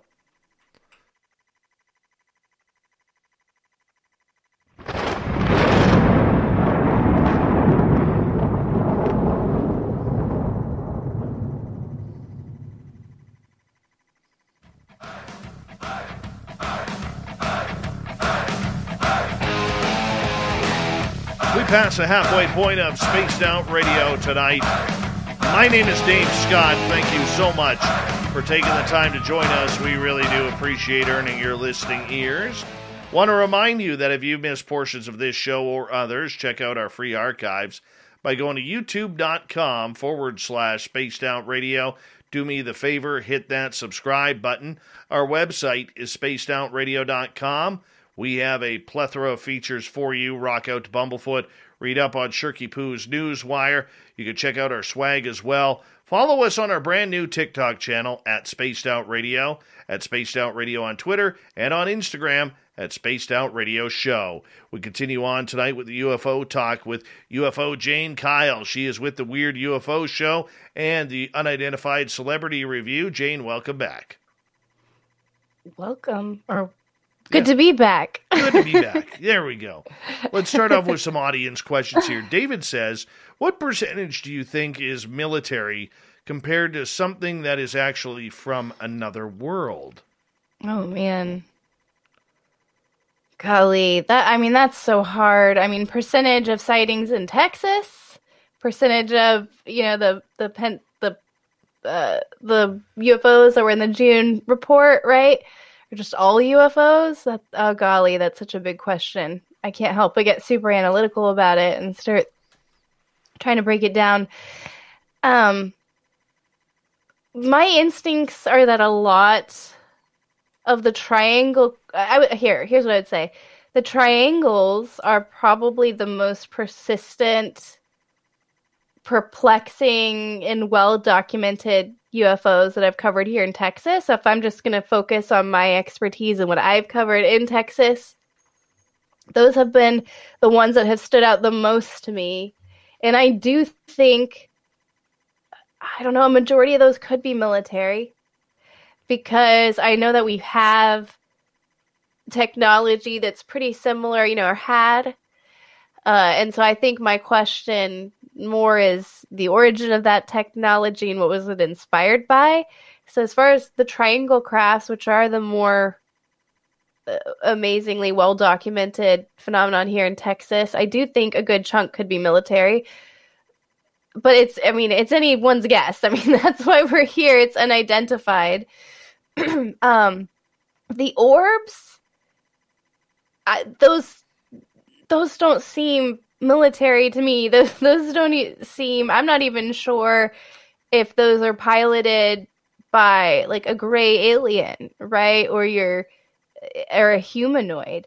The orbs, which are again another really common phenomenon in Texas, just balls of light that hover for long periods of time and then disappear and reappear, or then take off or move, right? They don't necessarily have a distinct shape like a flying saucer, or those, I would say 0% are military. And, that doesn't mean that 100% are alien, though. I mean, we talked about ball lightning earlier in the program. That's something I'm pretty interested in. Things like earthquake lights and the idea of energy kind of just in the atmosphere, right? So yeah, I guess it just depends on what type of UFO you're talking about. But that really is an impossible question to answer right now. And I mean, that's why we're here today, because we don't know. Very true. Very true. Stephen is asking, have you ever met someone, or do you know someone who's ever seen an Arcturian, Lyran, or vegan ET? I'm trying to think. The Arcturian, that sounds familiar. I feel like I've gotten emails maybe about the Arcturian. I could look it up. I'm not sure about Lyran. And is it vegan or vegan? I think it's I'm not sure about that. I think it's vegan. I think it's... I've heard of the Arcturian. I've heard of vegan, like in other cases. As far as who've come to me, sorry, I've got nothing for you there, Stephen. All right. Samantha Mowat, Stephen, would be a great one to talk to about that. She is... Samantha? Okay. Yeah, Samantha Mowat. You might want to have her on your show. She'll blow your mind. Okay. Yeah. Fun. I'm down. Yeah. 25 minutes after I met Samantha, back on April 15th, 2014, she walked me into a forest, and there was aliens around. Oh, did we talk about this in your last show? A little bit. Yeah, we did. It's all coming back to me now. It's so crazy how many cases there are. There are sometimes when I wouldn't say I lose faith ever. I have a lot of confidence that this phenomenon is real. It's just like anything in life, right? But sometimes I just take it for granted, and then I stumble upon a new case, like, oh, there was rumored radar evidence for this, or like, and I had never heard of it, and I've been doing this for, over a decade, so it's like, man, it's just astonishing. And the cases start to blend together, which I know is probably disappointing. I know people ask me sometimes, oh, what's the favorite case you've covered or whatever? And so I don't mean to be insensitive to what you shared with me, Dave, but the truth is people have shared things like that with me so many times that you almost take it for granted. Mm-hmm. Right? And and then I really start to notice patterns more, right, than individual cases, and it turns into that. And I think that just shows you that there's something going on here, and this is not just fantasies, hallucinations, or straight up sleep paralysis, right, that people are experiencing. Something is happening here. Very true. Very true. I fully agree with you. All right. Stephen wants to know, what is loosh? I actually had to look this up. Do you know what loosh is? Loosh? No. Loosh. What is that? It is a new age term applied to energy produced by human beings that other entities use to feed from it. I was going to guess something like energy, because it sounds like that, like juice, like juice something up. Okay. So is this good energy? I think it could be good or bad. I think it's just these energy suckers, like succubuses and incubuses, who come after you. This is like vampires. Like psychic vampires, right? Energy vampires, yes. Yeah. I mean, it's funny when you talk about energy, it's like everybody knows, well, I mean, energy does literally exist. We have actual science behind it. It's an actual thing. But like the energy in your office, like cozy and everything, and then I was already picking up on it. I had these warm, cozy vibes, and then sure enough, one guitar is your daughter's, another guitar is your son's, right? And so I think you pick up on that, and what is that? Is that psychic intuition? Is that because we're human beings and we're very much imprisoned in the language, right? So nothing is real unless we can say it. But language is so limiting, and we know things that we can't say, and so yeah, I don't know if that's what Loosh is. I mean, that's a more positive take on it. If we're going to talk about like psychic vampires, I guess that's in reverse of the good energy, we're talking about right now, but totally, right? Be the same. Yeah. Totally. All right, let's move on. Felipe from Mexico wants to know, do you know about the Mexican Roswell that took place near the Texas border?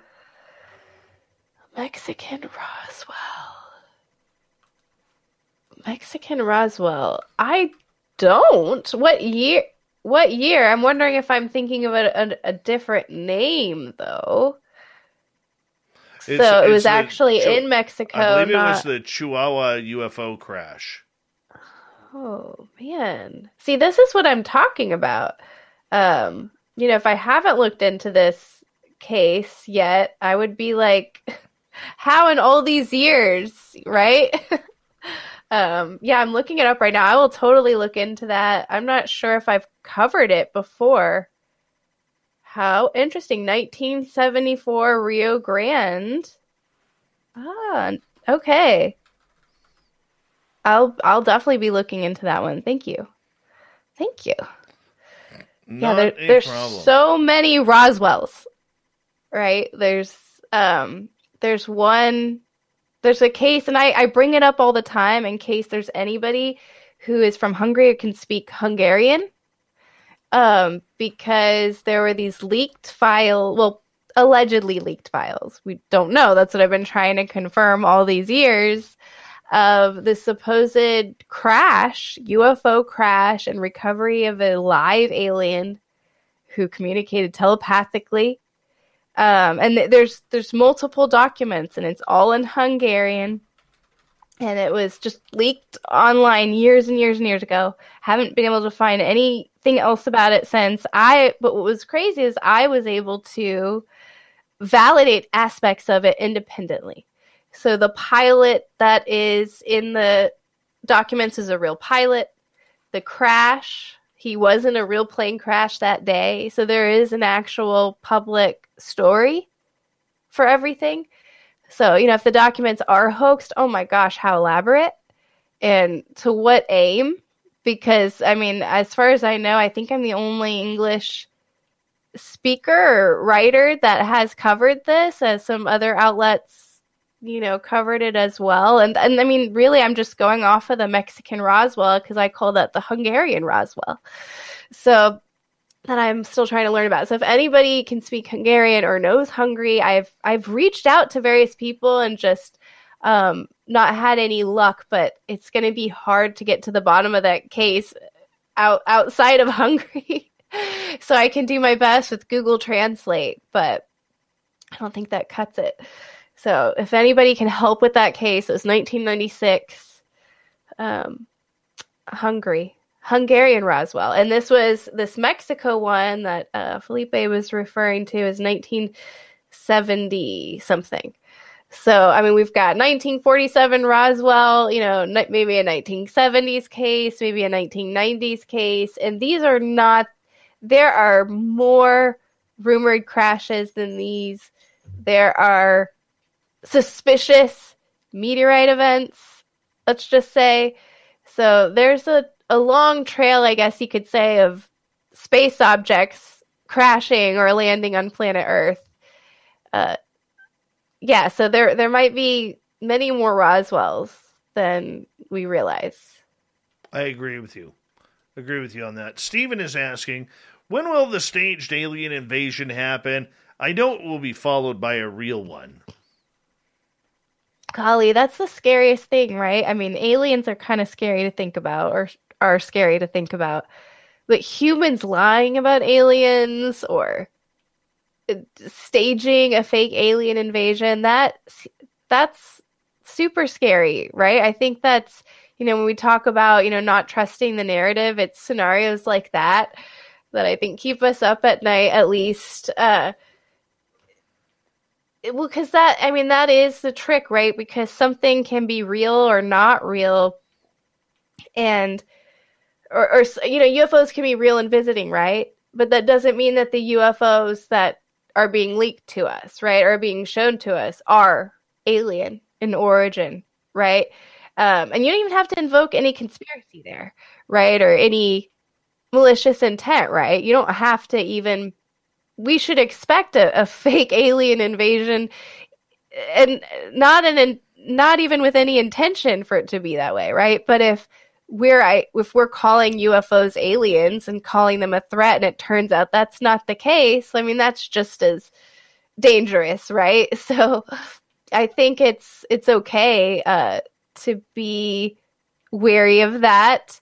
And I mean, look at this. We're in this day and age of deep fakes, of there's not like any news outlets that anybody trusts, no politicians that anybody trusts. We have really divisive political groups, right, that seem to want to fight more than, actually know the truth about things. So, yeah, I mean, all bets are off here of what could be possible, really. And so it is a little bit of a disconnect or juxtaposition when we have again, like I said, there's kind of these two factions. There's this faction of just genuine people who just want to find out the truth. They're just turning, one stone over the other. I think about my son, and like a child, we're just we want to know the truth. But then we have this legacy and this darkness and this all this deception that is threatening that always, and it's always there. And I think we have to keep acknowledging it and knowing that it's there, or else, yeah, I think it could eat us whole. Very true. Very true. All right, let's go to Spaghetti Lee, as we got about 8 minutes, so we got some time here. Great to see you here on SOR, Jane. What disclosure truth do you believe the general public is not ready to handle? Oh, man. So what disclosure truths? I mean, I think the idea that aliens are real and are visiting is... well, here's what I'll say. We think that people are there, and that's not a big deal to them. And I don't think that's necessarily the case. I think, I don't know, is it still the majority of people? I don't know.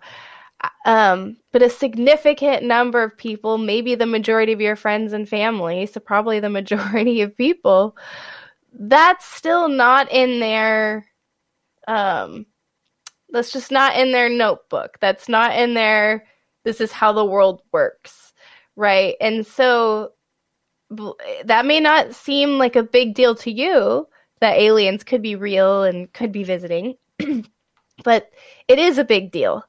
And I don't know that everybody is totally ready for that yet. One of the reasons, and we talked about this earlier, that I got into this world, well, certainly I wanted to prepare myself and educate myself, but I wanted to prepare family and friends. I wanted them to know this is coming and it not be a surprise and a shock. And and also my family and friends are smart, great people, so you shouldn't underestimate them. And so they seem like maybe they're ready for that idea about aliens are visiting, but I'm not sure if everybody's ready for that. And because the implication is tremendous, right? If aliens are real and are visiting, that means the government has been lying this whole time, right? That means all the history books have to be rewritten about, our history here, probably, and our origin here on planet Earth. And the science books have to be rewritten about what's possible and what's not. And and there's a lot of people who have a lot of faith in their government still, even after all of these years, still have some faith, that that if Roswell was a real UFO crash, they would have been told by now. And so I think that's still a big deal for some people to process, that a whole worldview that could be shaped, could be incorrect and shaped by these government forces. I still think that's a lot for people. But that also gets to the point too, Jane. So we got about 5 minutes left. That also gets to the point of the Pandora's box that we talked about earlier. I mean, there's disclosure, and then there's disclosure. Right. The real disclosure of what happened at Roswell, Kecksburg, Phoenix, Shag Harbor, Marfa, you name the places. Cache Landrum, where there was actual physical sickness, yeah. Absolutely. You look at all of those cases. Will we ever get to know the truth? What about signals? What about the astronauts who've said they saw things while they were walking on the moon? All right? There is a ton of rumors out there, and it goes as stupid as, did Eisenhower meet with aliens back in 54? The point that I'm getting at with the way everything is going right now, and a lot of people will laugh at me when I say this, and I don't really care, but the way I look at it is, when we open that Pandora's box to everything, that's where we need to know, is Bob Lazar real? Is Eisenhower's story real? Right. What happened to the bodies at Roswell? Are they there? What about that other crash around Roswell that has been talked about? All right? I mean, there's so many different ideals here that nothing can be thrown in the garbage, whether you believe Lazar or not, whether you believe Elizondo or not, even if you don't believe Anjali these days. Nothing can be thrown out right now.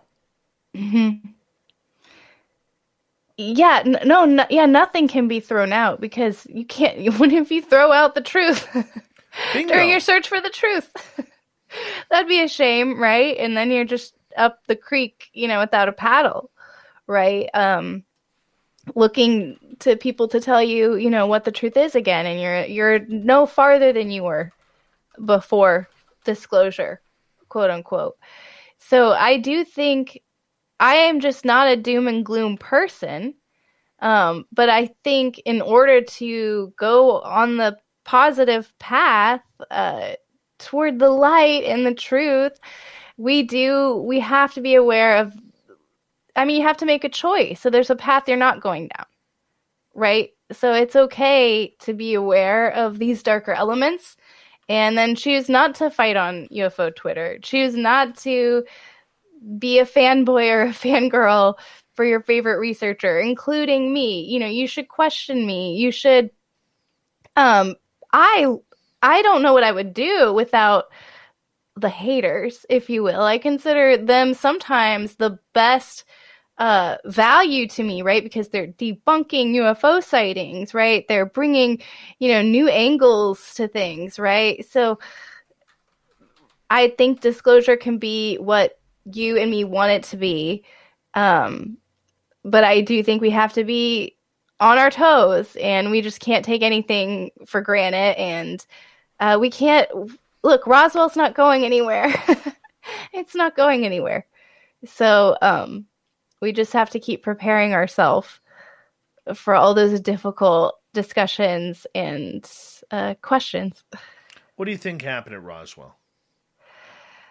It's like if I was a betting person, right? And I just had to go on my gut. I think I don't like it when people use Occam's razor, because it's just a philosophy. It has nothing to do with science.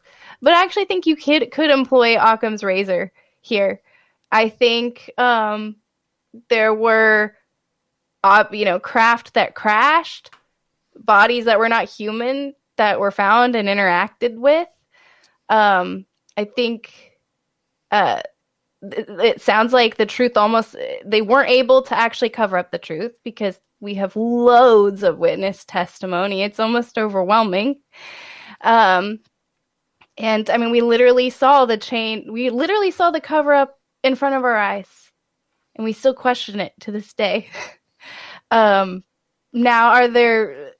may there have been military exercises going on in that location when those alien ships crashed, right? Like Project Mogul. Well, I'm sure there might have been military exercises or things, going on, at that time. Now with the Tic Tac UFO, we're learning that we were actually looking for those UFOs, right? We were ready for them. Maybe in Roswell we were ready for them. Maybe there was some military activity going on. So, I mean, I don't think that I'm excuse me, I don't think I'm ever going to know what happened at Roswell because I wasn't there, and I'm comfortable with that. Perfect. Perfect. Let's leave it right there as we got UFO Jane for another 30 minutes here on Spaced Out Radio. We will continue with the UFO talk, your questions, and more. And then at the bottom of hour number 3, the fedora-wearing John Hudson is here for the Unbiased UFO Report. We'll be back with more Spaced Out Radio in hour 3 next.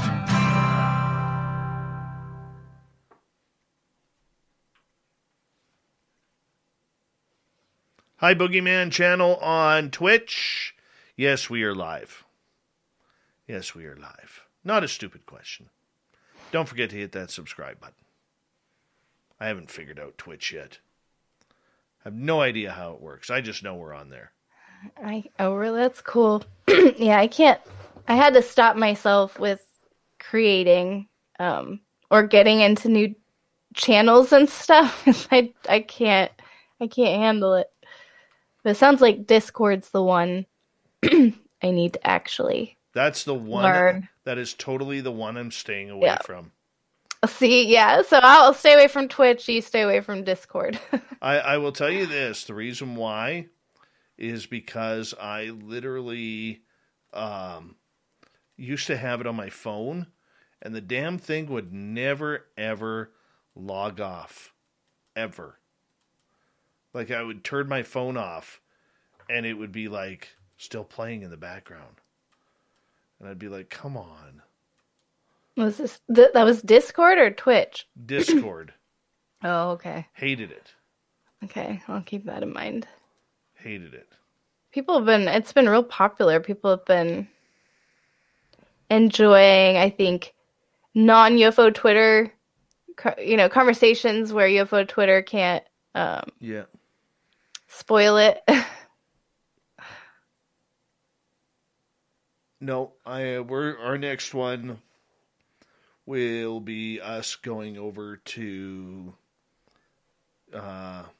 TikTok. I have a TikTok, but I think I've only, what did I post? I think I have just a video of my dog on there. We haven't posted a single video yet. Let's see. Yeah, people can, let's see, what's my handle on? It's Jane Kyle UFOs. Jane. And I have 2 Kyle UFOs. Okay. They're still UFO related videos. We're adding you. But they have my dogs. I've added you. Awesome. Sweet. Uh-huh. Well, there's a lot of UFO sightings that end up on TikTok. That's kind of like the new. There's always a place, where the new UFO sightings are getting like reported and leaking, and yes, TikTok is where it's at. Apparently so, especially for that younger crowd. Mm-hmm. And I'm not young anymore. I'm still handsome, but just not young anymore. I mean, what's old these days? I feel like. Very true. I mean, I don't know the different ages here. I don't want to offend anybody. But I just know that my concept of what was old is changing as I'm getting older. I don't know. But I do know that I'm not ready for TikTok yet. And yet, we're going to go down that road. Maybe I still got it then, since I have a few TikTok videos.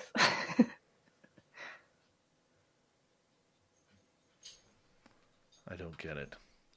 I don't understand TikTok, but I do. I do get it. Gotta do it. Gotta do it. You know what I like about TikTok is, because people rag on it a lot, but for me, I get a bunch of animals, so it's just constant, like, weird animals.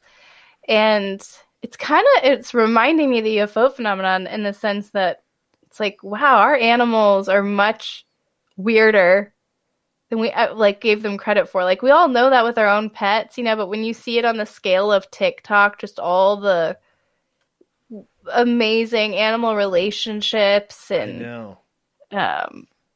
it's like, whoa, we live in an amazing world. That I will say that could be a takeaway from TikTok, depending on like what you're, if you were an alien looking at TikTok, you'd be like, look at this planet, it's insane. No kidding.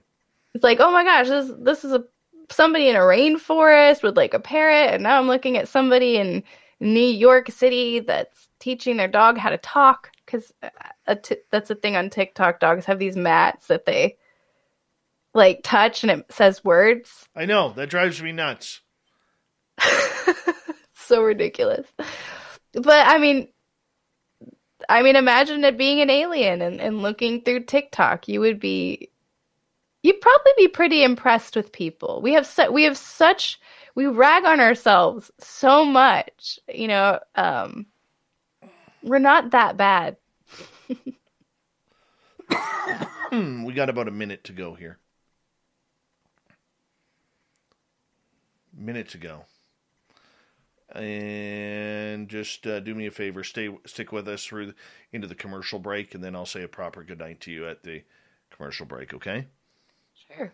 I want to say a big thank you to Cat Chaser, G West, Mark, Kaysen, Alicia, Spooky, Todd, and Black Dragon for the amazing super chats tonight. It really helps us grow in what we're doing on a nightly basis, so thank you so much. Another way to support this show is hit that thumbs up or thumbs down and the subscribe button with the bell. We are here 7 days a week for your listening entertainment. Thank you to all the veterans out there tuning us in. We absolutely love you. You always have a safe home here on Spaced Out Radio and in our chat room. And all the regulars out there, even those that look like Michael Huntington, we appreciate you coming on in and joining us on a nightly basis. So thank you very much. Here we go with the third hour, everyone.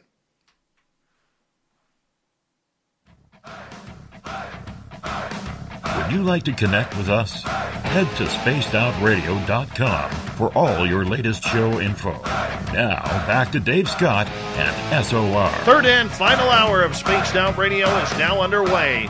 My name is Dave Scott. Thank you so much for taking the time to join us. We really do appreciate earning your listening ears wherever you are on this beautiful planet we call Earth.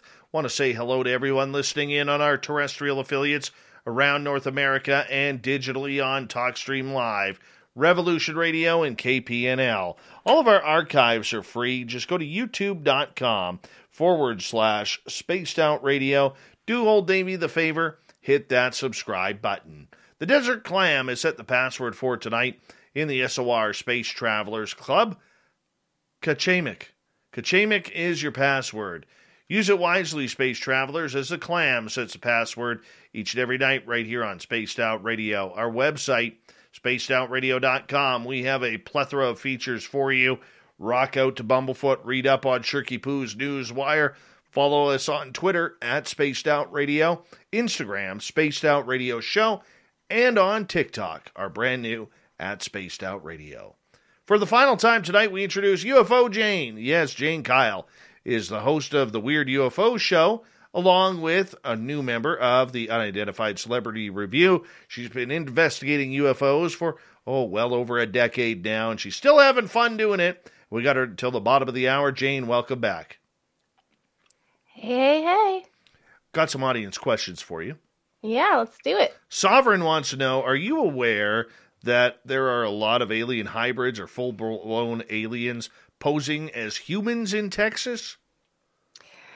Well, I am aware because there are a lot of people claiming to be hybrids, and I mean, it sounds like I'm being tongue in cheek about this, but I actually think that this could be part of disclosure, where we see people increasingly saying, I think I have alien DNA, or, using 23andMe and Ancestry.com or whatever to make a case that they're from the stars, right?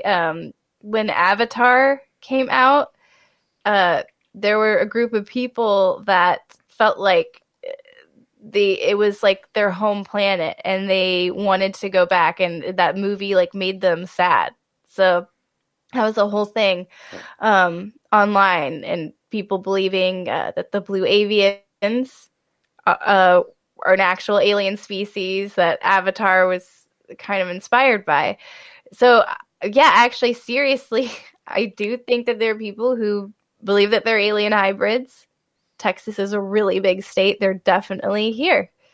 And I think we'll hear more from folks like that over the coming years. I think so too. It's amazing. I always wonder, walking around, who's an alien and who's not. I was in a shopping mall yesterday, and I swear half of them were aliens. That's for sure. But that was just weird. I mean, how do you know I'm not? I mean, how do you know? Are you? We may be onto something here with UFO Jane.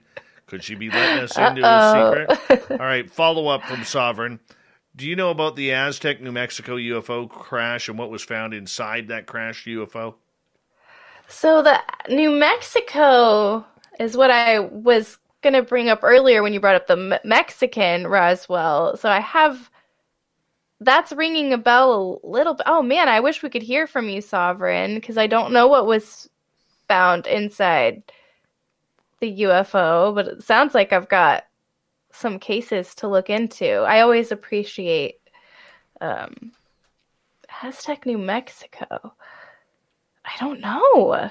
It's okay. Let's move on to another one. Stu Gerson.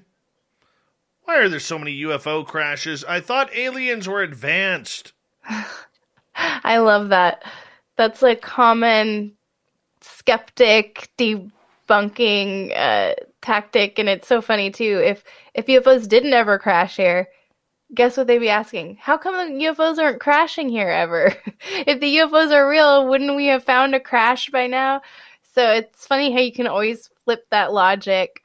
But this also goes to, I think, the assumption that we make that if there's an advanced alien that's visiting us, it must be perfect, right? And have figured out all the secrets of life and all of that, and doesn't ever have to go through any progress or anything, right? And I would fully expect, look, if there's we don't know how many UFOs, right, are actually visiting us, right? So the greater number of UFOs, the greater chances of crashes, right? It could be that the vast majority are going undetected, and this is just, a little sliver.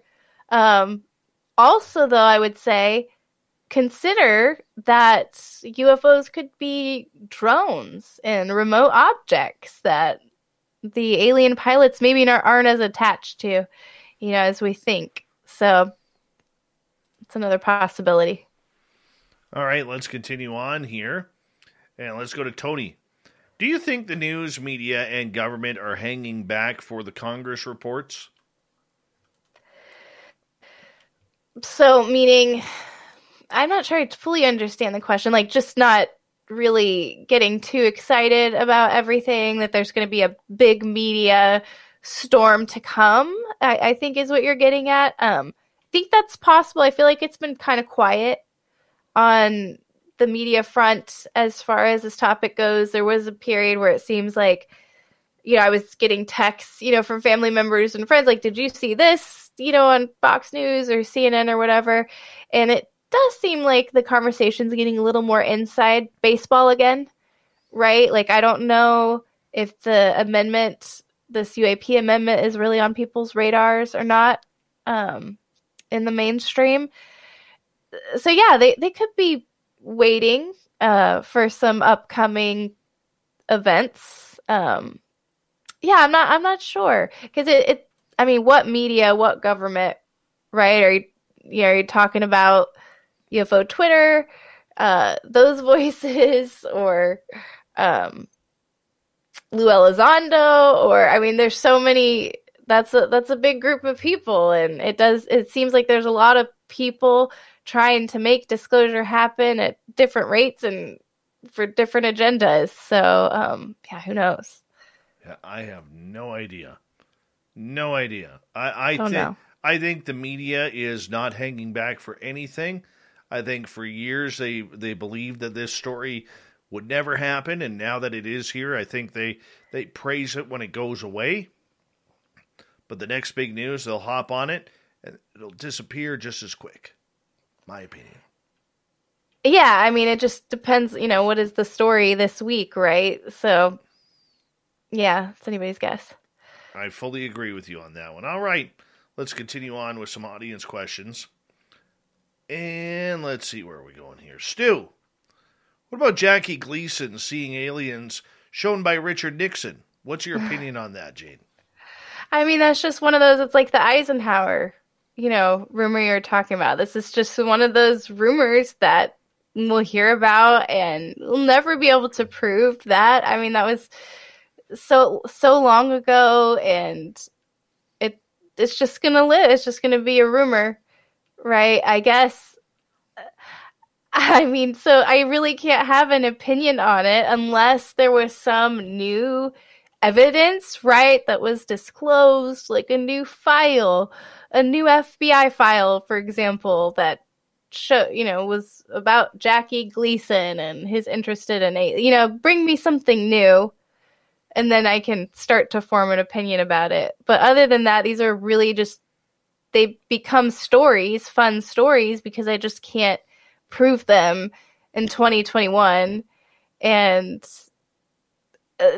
it's not inconceivable to me that there could have been alien contact and visitations with different people a long time ago. But I mean, where's the proof? How how can I have an opinion about it? It's so hard. I wanted to bring this question up earlier with you, and thank you, Tony, for reminding me. What are your thoughts about Lou Elizondo and Chris Mellon joining Avi Loeb's band of observers? So, like the Galileo Project? Yes. Essentially, yeah. Well, I mean, it's not surprising. I don't think it's surprising. And I think with this UAP amendment, if this House bill passes, it looks like the Galileo Project will be maybe part of this advisory committee, right? So I think that's interesting, especially because people are suggesting Christopher Mellon may have helped to put the language together for that amendment. So I think that's definitely something to watch, and it looks like Galileo Project's definitely being poised to be, I don't know, I guess the new To the Stars Academy. I don't know what the next the next incarnation, I guess, of all of this. So I'm going to be honest with you. I don't like the move. I understand the move, okay, because if you want to get deep into the government right now, you need Elizondo and you need Mellon. I think we can agree on that. But, I always worry about transparency. The TTSA asked for transparency, or said they were going to provide transparency. They didn't. Now we're hearing the exact same thing about transparency from Avi Loeb's Galileo Project. And they seem to be going down that same road with the same people. And I'll be honest with you, it's not out of disrespect for people like Mellon or Elizondo. It isn't that at all. But I want scientists. I don't want Seth Stoshak on there from SETI Research, where after 30 years of searching, he's found nothing and has been nothing but a thorn in ufology's side by not believing anything about this phenomena. I want real people in there with an open mind, not people tied to government NDAs, not people tied to Washington bureaucracy or alphabet agency bureaucracy or even NASA bureaucracy. I'm tired of it. And I really had a real, flutter in my stomach when Avi Loeb was putting this together, because I thought, we're finally going to get somewhere. And now, I don't see it. It's the same people all over again, just a different name, much like we saw with Robert Bigelow's team over the years. It was always Hal Puthoff, Jim Semivan, John Alexander, and the rest of the gentlemen, okay? I mean, but what name was it? Bass, Nids, anything else? That's what I'm getting about. I don't like it. Yeah, I mean, what really are we having? I mean, the cynical viewpoint, and I'm not saying I subscribe to this, but the cynical viewpoint is, okay, so we had these, UFO investigative groups that were kind of on the DL. The public obviously is going to find out about them. UFOs are real. Public's going to find out about them. So let's do a name change. Let's bring this in-house. Right? That would be the cynical viewpoint.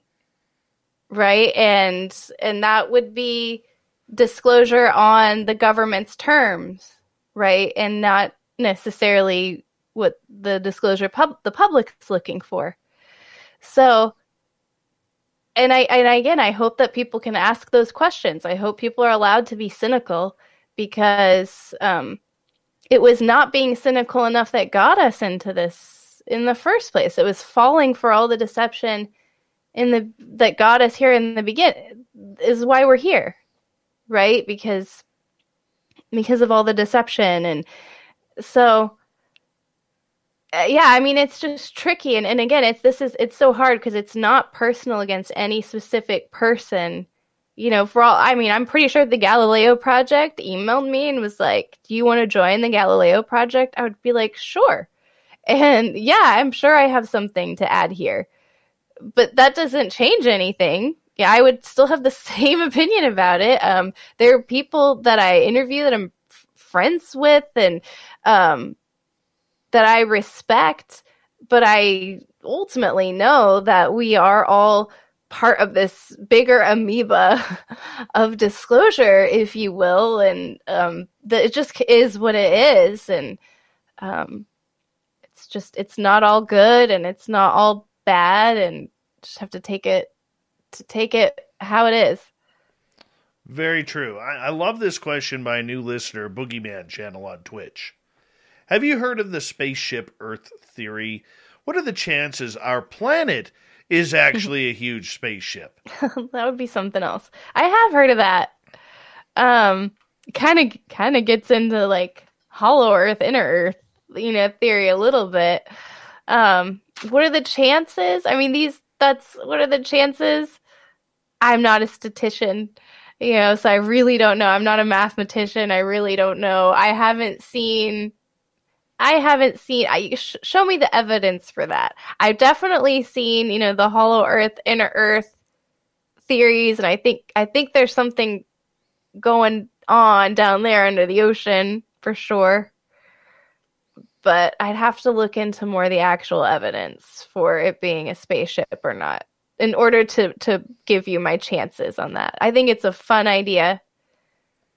I'm telling you, the truth's probably something like that, right? It's probably something that none of us are really considering, right? So, all right, let's go to Roy the Boy.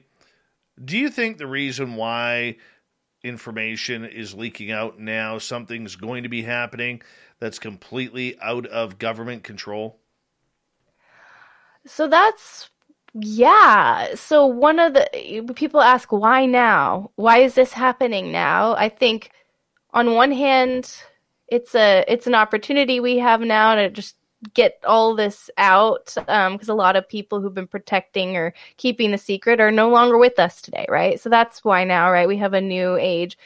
But also, if UFOs are real, like we've been supposing this whole interview, and you're talking about astronauts seeing things in space. So what's happening? So we are just speeding up into future worlds right now. We have Elon Musk, Bigelow. We have all these, we have commercial and private space flight, is going to be a thing. And well, let's keep presuming that aliens are real. So that means that maybe there's going to be some mass sighting. Maybe people are going to start seeing things in space. I want to find out. I want to ask William Shatner if he saw anything weird in space, right? So is it that there's going to be this private space flight? People are going to see things. Is there going to be a mass event, or even a foreign government again disclosing something? And so we need to make sure that we have all the information down and the story written and the case for this ready to go, so that we all kind of fall in lockstep with that. I definitely think that's possible. I think that's one of the why now the urgency is that there could be a concern that there's something that's going to happen that's well beyond, any Congress member, and the public better be educated now before. Very true. Very true. I honestly believe, and I remember asking some people in the know about this, that it was one of two things, because this leads to the question that I've been asking for about 8 months now is, why now? There's no need for any of this the last 4 years. No need at all. Out of sheer curiosity for us, of course, because we have vested interest in this. But for the government to be talking about this, it makes no sense. Unless, A, Dr. Stephen Greer is right, and there is a false flag alien invasion coming. Or, what I think is more likely, B, contact has been made and a date has been set. Whether that's in 5 years, whether that's in 25 years, or 40 years. You still need time to start preparing the public. Mm-hmm. And if you have time, you do it slowly. You trickle it out. You get it in front of the mainstream media. You control the narrative to make sure that anybody going against that narrative looks like a lunatic, rather than the whole trust your government thing. Mm-hmm. And I really believe, and I could be 100% wrong here, Jane and audience, but I really believe a date was set. And that's why this started. Because I believe that a date was set too. And look, some of the people who are newer to this topic, if you're around early on, there were rumors and files and different things, and a lot of conversations. And 2020 was a date that was rumored for like a UN disclosure. And this was back in the beginning, that I was looking into this. So this was, this would have been before 2012, right? Right. That was out there, right?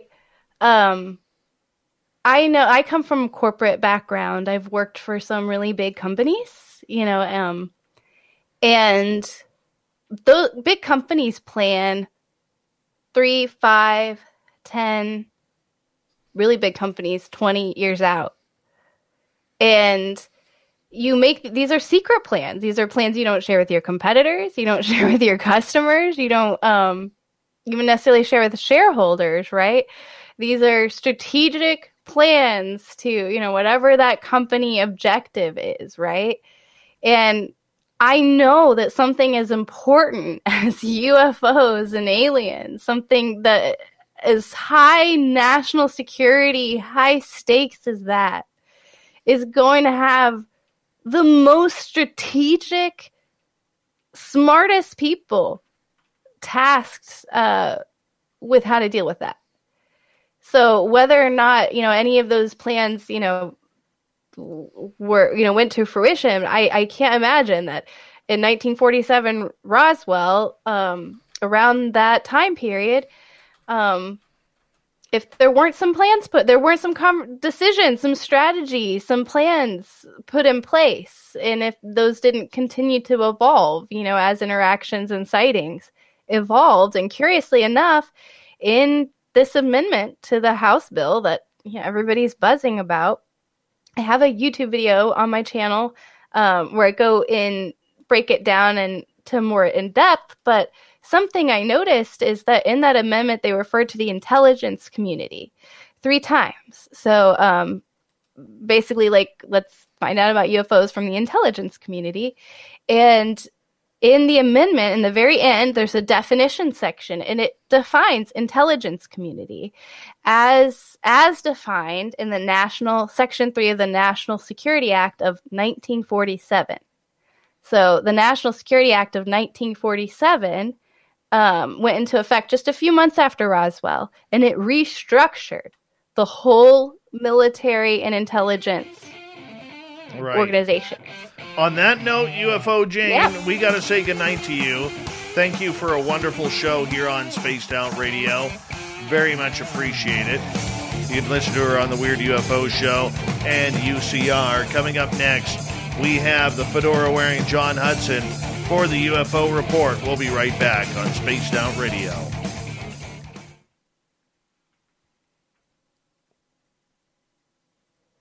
You are wonderful. Wonderful. Well, thanks for bearing with me. Taking the cat nap right before it give you some claps. Messed with my brain a little bit, but give you some good old-fashioned clapping. Oh, this was so fun. Really appreciate you, my friend. Thank you. Thank you. I feel like I can get a little more risque. A little more risque. This is a good vibes here. So anytime you want to come on, let me know. Yeah, you know what? Man, do you do any morning shows? No, unfortunately. You know what? I am going to be starting soon. I have an idea. That'll bring us one daytime show a week. Yeah, that's the only thing. It's just this. I know. See, it's like 1:30 here, guys, in Texas. But I'm one of those people that get tired at 9. You know. Trust me, so do I. This is so fun. This is so fun. We'll talk soon, okay? Yeah. Talk soon, guys. Take care, my friend. Bye. Bye-bye. UFO Jane, everyone. The fedora-wearing John Hudson will be here in a second. I just got to step away, go to the bathroom. I'll be right back.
All right.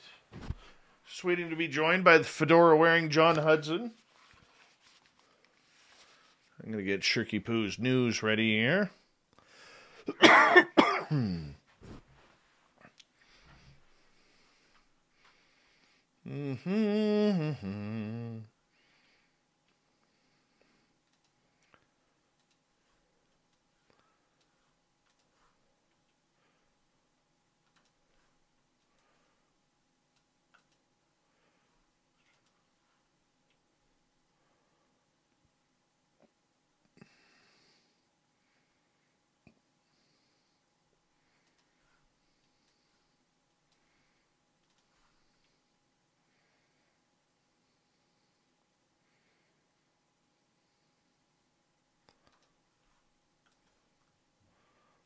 go. Got that. There he is. The fedora-wearing John Hudson. How you doing, sir?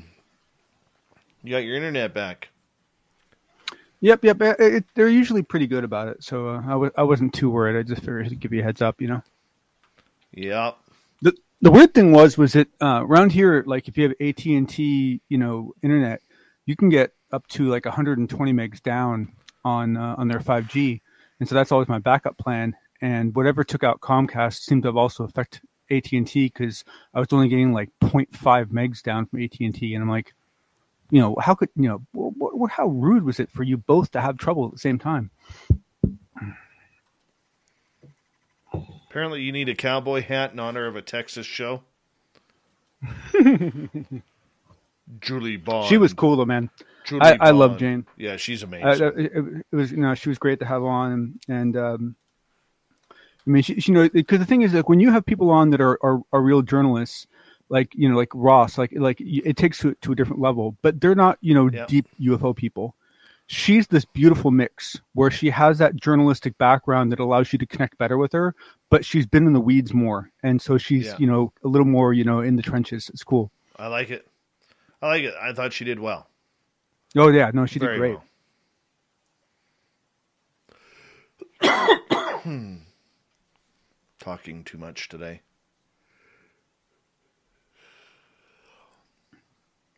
Well, it's a good thing you don't have a radio job, Trust me.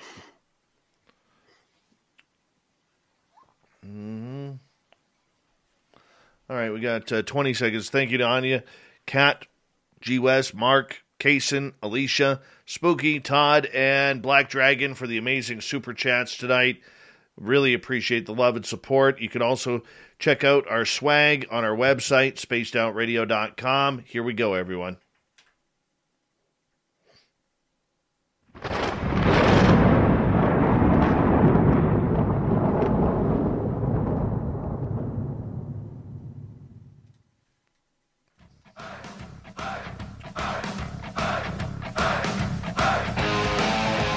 We rounded third. We're heading for home tonight on Spaced Out Radio.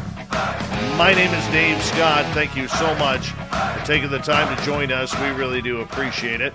Want to remind you that if you have missed most of this show or others, check out our free archives by going to youtube.com/Spaced Out Radio. Do me the favor, hit that subscribe button. Our website, spacedoutradio.com. We have a plethora of features for you, including rocking out to Bumblefoot, reading up on Shirky Poo's Newswire. Check out our swag as well.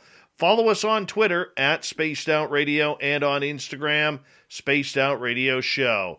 Let's go to the unidentified, the unparalleled, the unbiased UFO report. Here's John Hudson.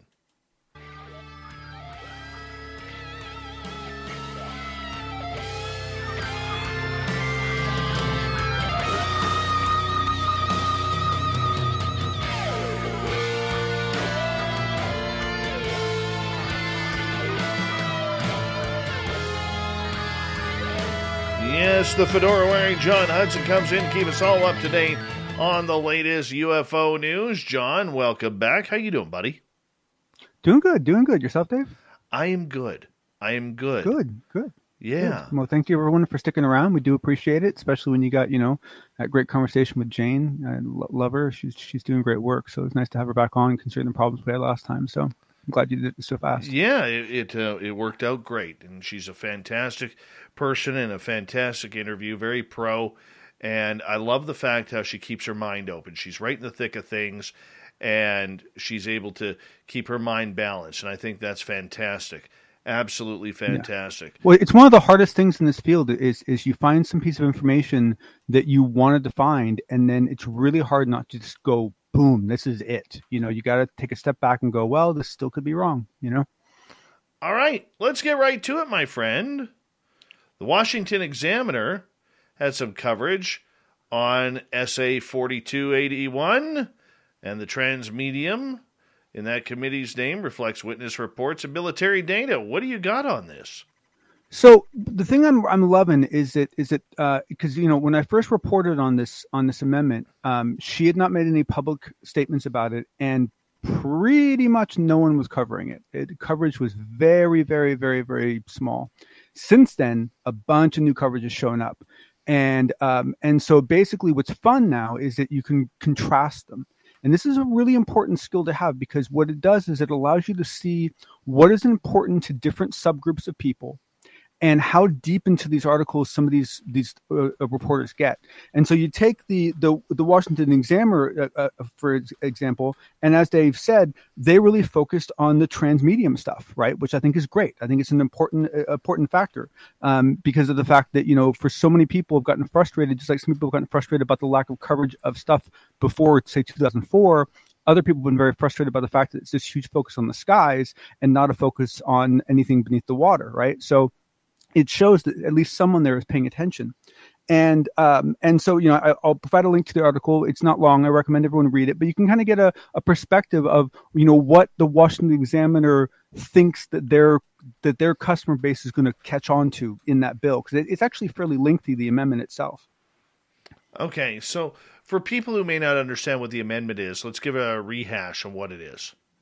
Yes. Okay. Sorry. Quite right. So basically, over the last, I would say 3 months, Dave, 2 months maybe, there have been several different proposals made, both in the House and the Senate, to rework the UAPTF. And initially, the Senate proposal was basically to keep it the same. The House came out with a much stronger amendment, trying to eliminate the task force, turn it into a real office, and flush it out in a nice, build-out way. But for those of you that aren't American and aren't aware of this, the House and the Senate must agree on language, so that it has to be merged. Now we've had the next step in it, which is someone from the Senate side, Senator Joe Gillibrand, has basically come out, taken the House amendment, and added even more to it, including language that appears to be coming from something that our own Science Bob wrote, including language that is rumored to have come from Christopher Mellon. So, and it's well done. I know these things are hard to read, but I really recommend you guys read this one. It's a very interesting thing to read, and it's very well thought out. All right. Now, Fox News did something on this as well. Yeah, and so once again, so it's fun to just see what people are focusing on, and Fox News seemed to be more interested in the fact that it was all going to be gathered into a single repository. Most people, in my opinion, would not be inclined to focus on that. Right, the fact that they are focused on that means that they're paying attention. Right, I mean it's a good thing, and then. And I was really glad that UFO Jane brought this up, because in one of these two articles, and I'm sorry I didn't make a note of which one, they also specifically call it the language as to where members should be selected from to be put into the different committees that are going to be laid out if this amendment gets passed. And in that amendment, they specifically say people must be picked from NASA. And then it says people must be picked from the Galileo Project. And so the Galileo Project is actually in the amendment as one of the groups that needs to have representation within this office, which is very, very interesting. Very interesting as well. Okay, let's move on here, because you have some more information about a gentleman named John Ramirez. Now, before we get into this, remind people who John Ramirez is. Yeah, so John Ramirez, he just kind of came out into the scene quite recently. He is a retired CIA. He retired in 2009. He held several very significant roles, including some of the senior science offices and so forth. And essentially, to my knowledge, where he first kind of started showing his teeth a little bit was basically in this small Discord channel that I'm on, which is only about 12 of us, and this was several months ago. Then recently, he basically created a presentation that he wrote that he submitted to CIA with the intention of getting it redacted. He's trying to push them to the point of redacting it, and they haven't yet, which is very interesting. And after working on this presentation for a while, showing it to some of us, he finally went on a YouTube channel and gave the presentation. He also went on to another YouTube channel, Disclosure something in the UK, and gave a very good interview. And so we're finally starting to get, real public appearances of John Ramirez, which is now causing the mass of the community to start doing a very interesting attack on his credibility. And this is one of the things that I wanted to address, because what I'll show you in the notes is that aside from the fact that we've all heard anecdotal reasons to believe who he is, right?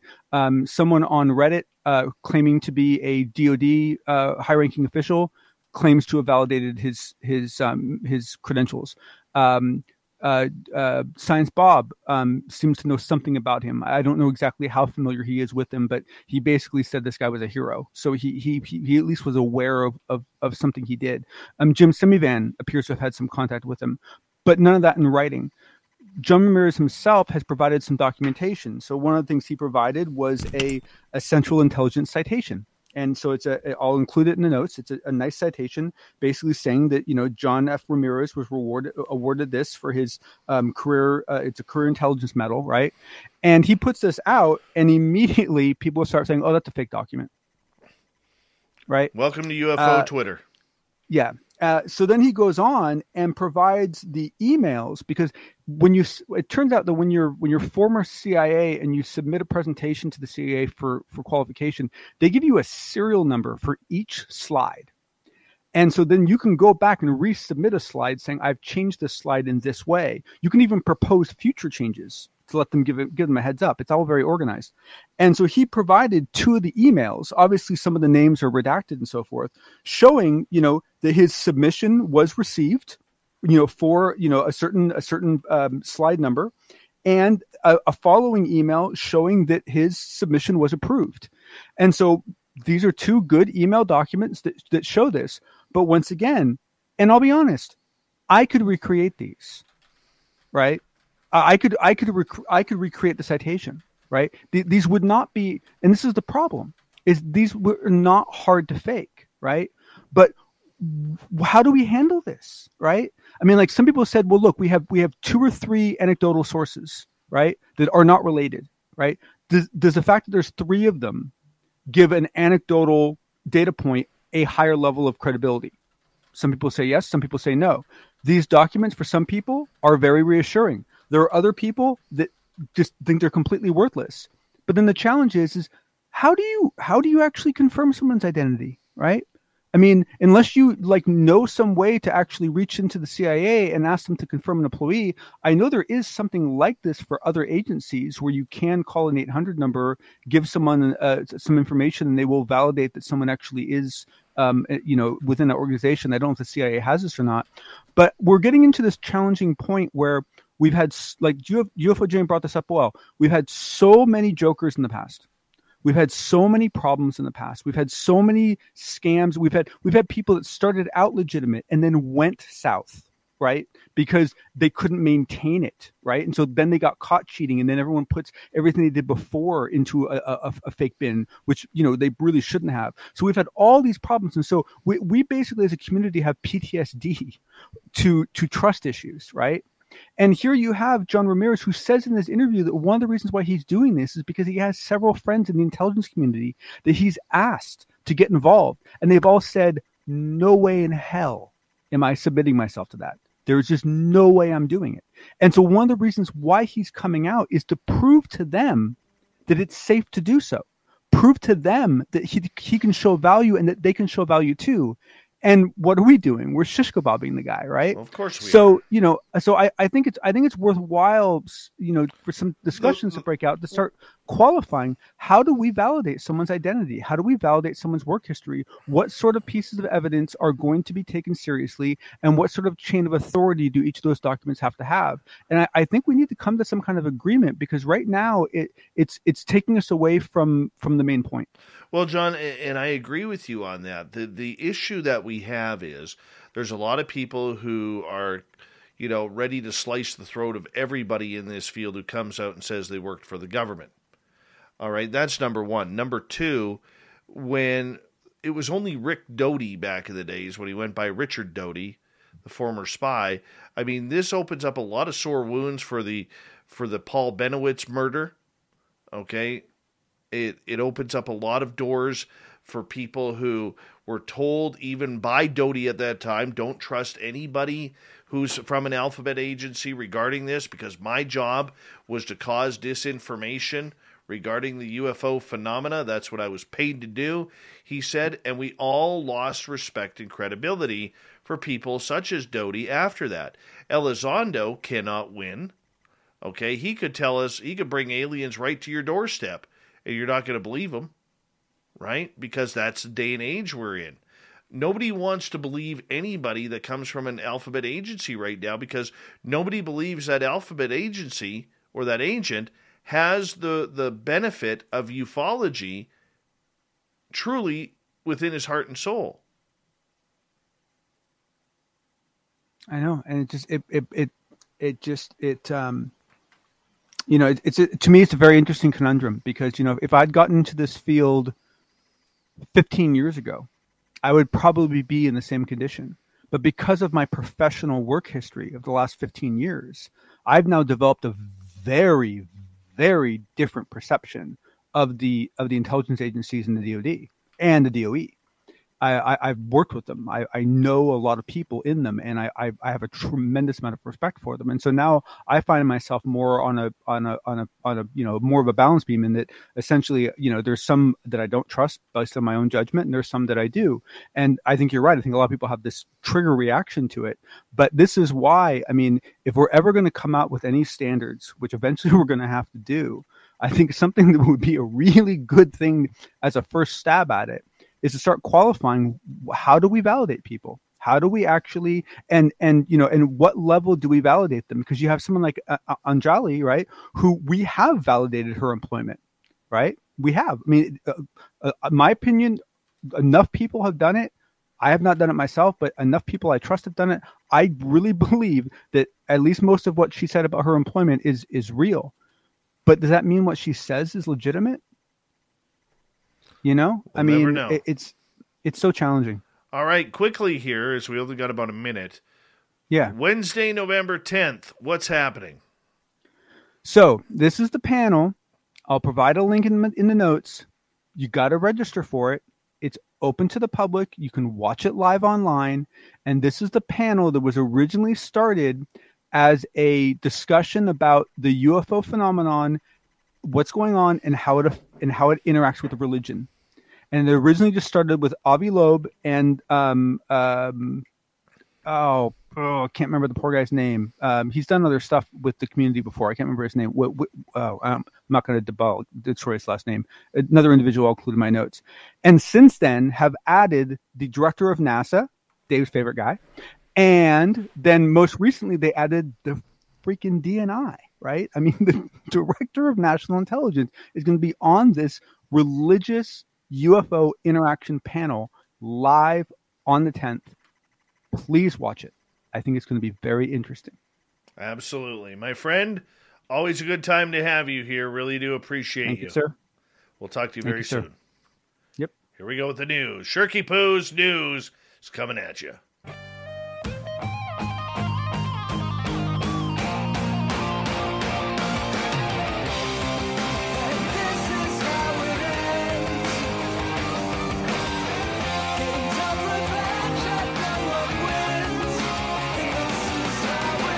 Here we go with Shirky Poo's news as we take a look around the world, starting off in the beautiful state of Georgia, where a court judge has made the call of a lifetime, the ruling of the century, which could hopefully go right across not only the United States, but Canada and the rest of the world. Oh, how this judge could potentially save us. Yes, a Georgia judge issued a tongue-in-cheek order banishing the elf on the shelf, a recent horrible Christmas tradition, from his county.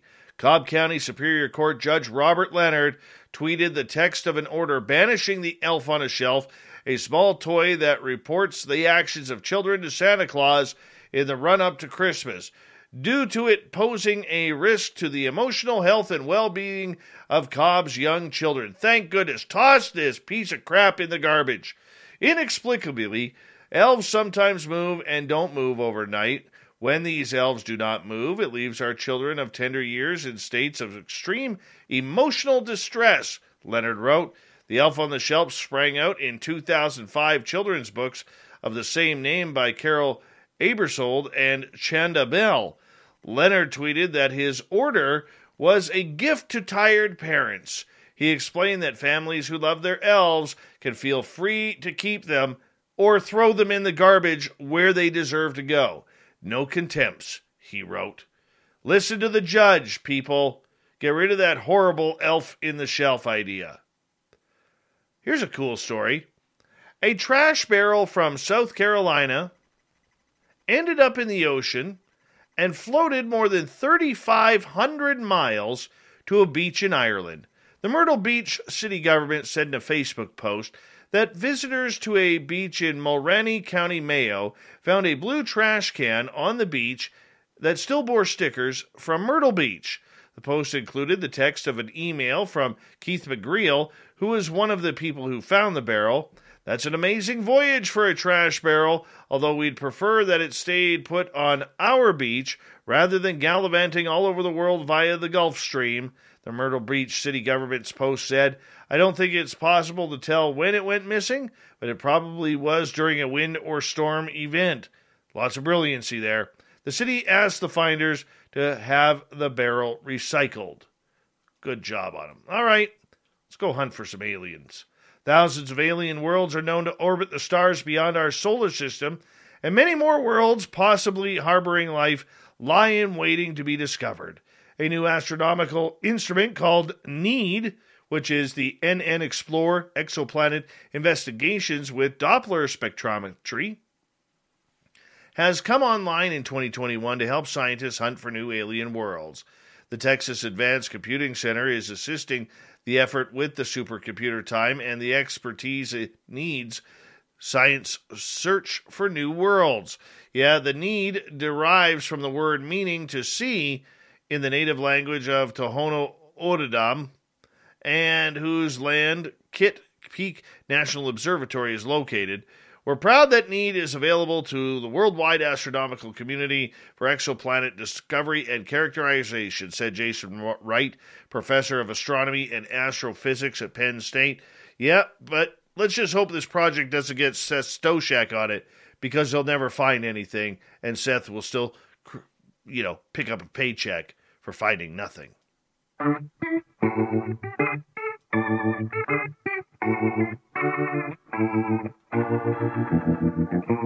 Here we go with the thought of the day. It's as follows. What are your thoughts on today's ufology? John, a cottage industry that turns out very little that's new, informative, or useful. All right. Alex, if we got rid of all the cult member conspiracy theorists and Tucker Carlson type ufologists, got rid of the Eisenhower type storytellers and actually had the guts to instead focus and create multidisciplinary global approach with paid experts, we'd find out more. Shirky poo. It's a subject that's becoming boring and repetitive to believers and played out its news interest to the general public. And once the public watches TV shows which don't really tell them anything, it's a slam dunk into the crap-a-rama file for them. Andrew, spare room podcast warriors with massive egos. Chris, the more I learn about it, the more I like it. Everyone needs to have their cliches, but there's some place for everyone. Needs more potatoes. We'll leave it right there. Thank you to everybody. The thought of the day, Shirky Poo for the news, John Hudson for the unbiased UFO report, and of course, UFO Jane talking UFOs all night long.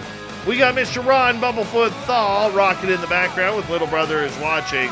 Bumblefoot is the official music of Spaced Out Radio, rocking us in and out of every single show. Get your horns up for the guitar god himself. Special thanks to everybody listening in at home, at work, in your cars, wherever you may be. Thank you to everyone in our chat rooms tonight on YouTube, Twitch, LGAB, Revolution Radio, Spreaker, Facebook, and on Twitter at hashtag Spaced Out Radio. I know you're out there somewhere. Remember, this show is copyright by Spaced Out Radio and SOR Media Ventures Limited. Thank you so much for choosing to share your evening with us, because together, my friends, say it with me, we own the night. Mr. Bumblefoot, we need a favor. We need you to take us home.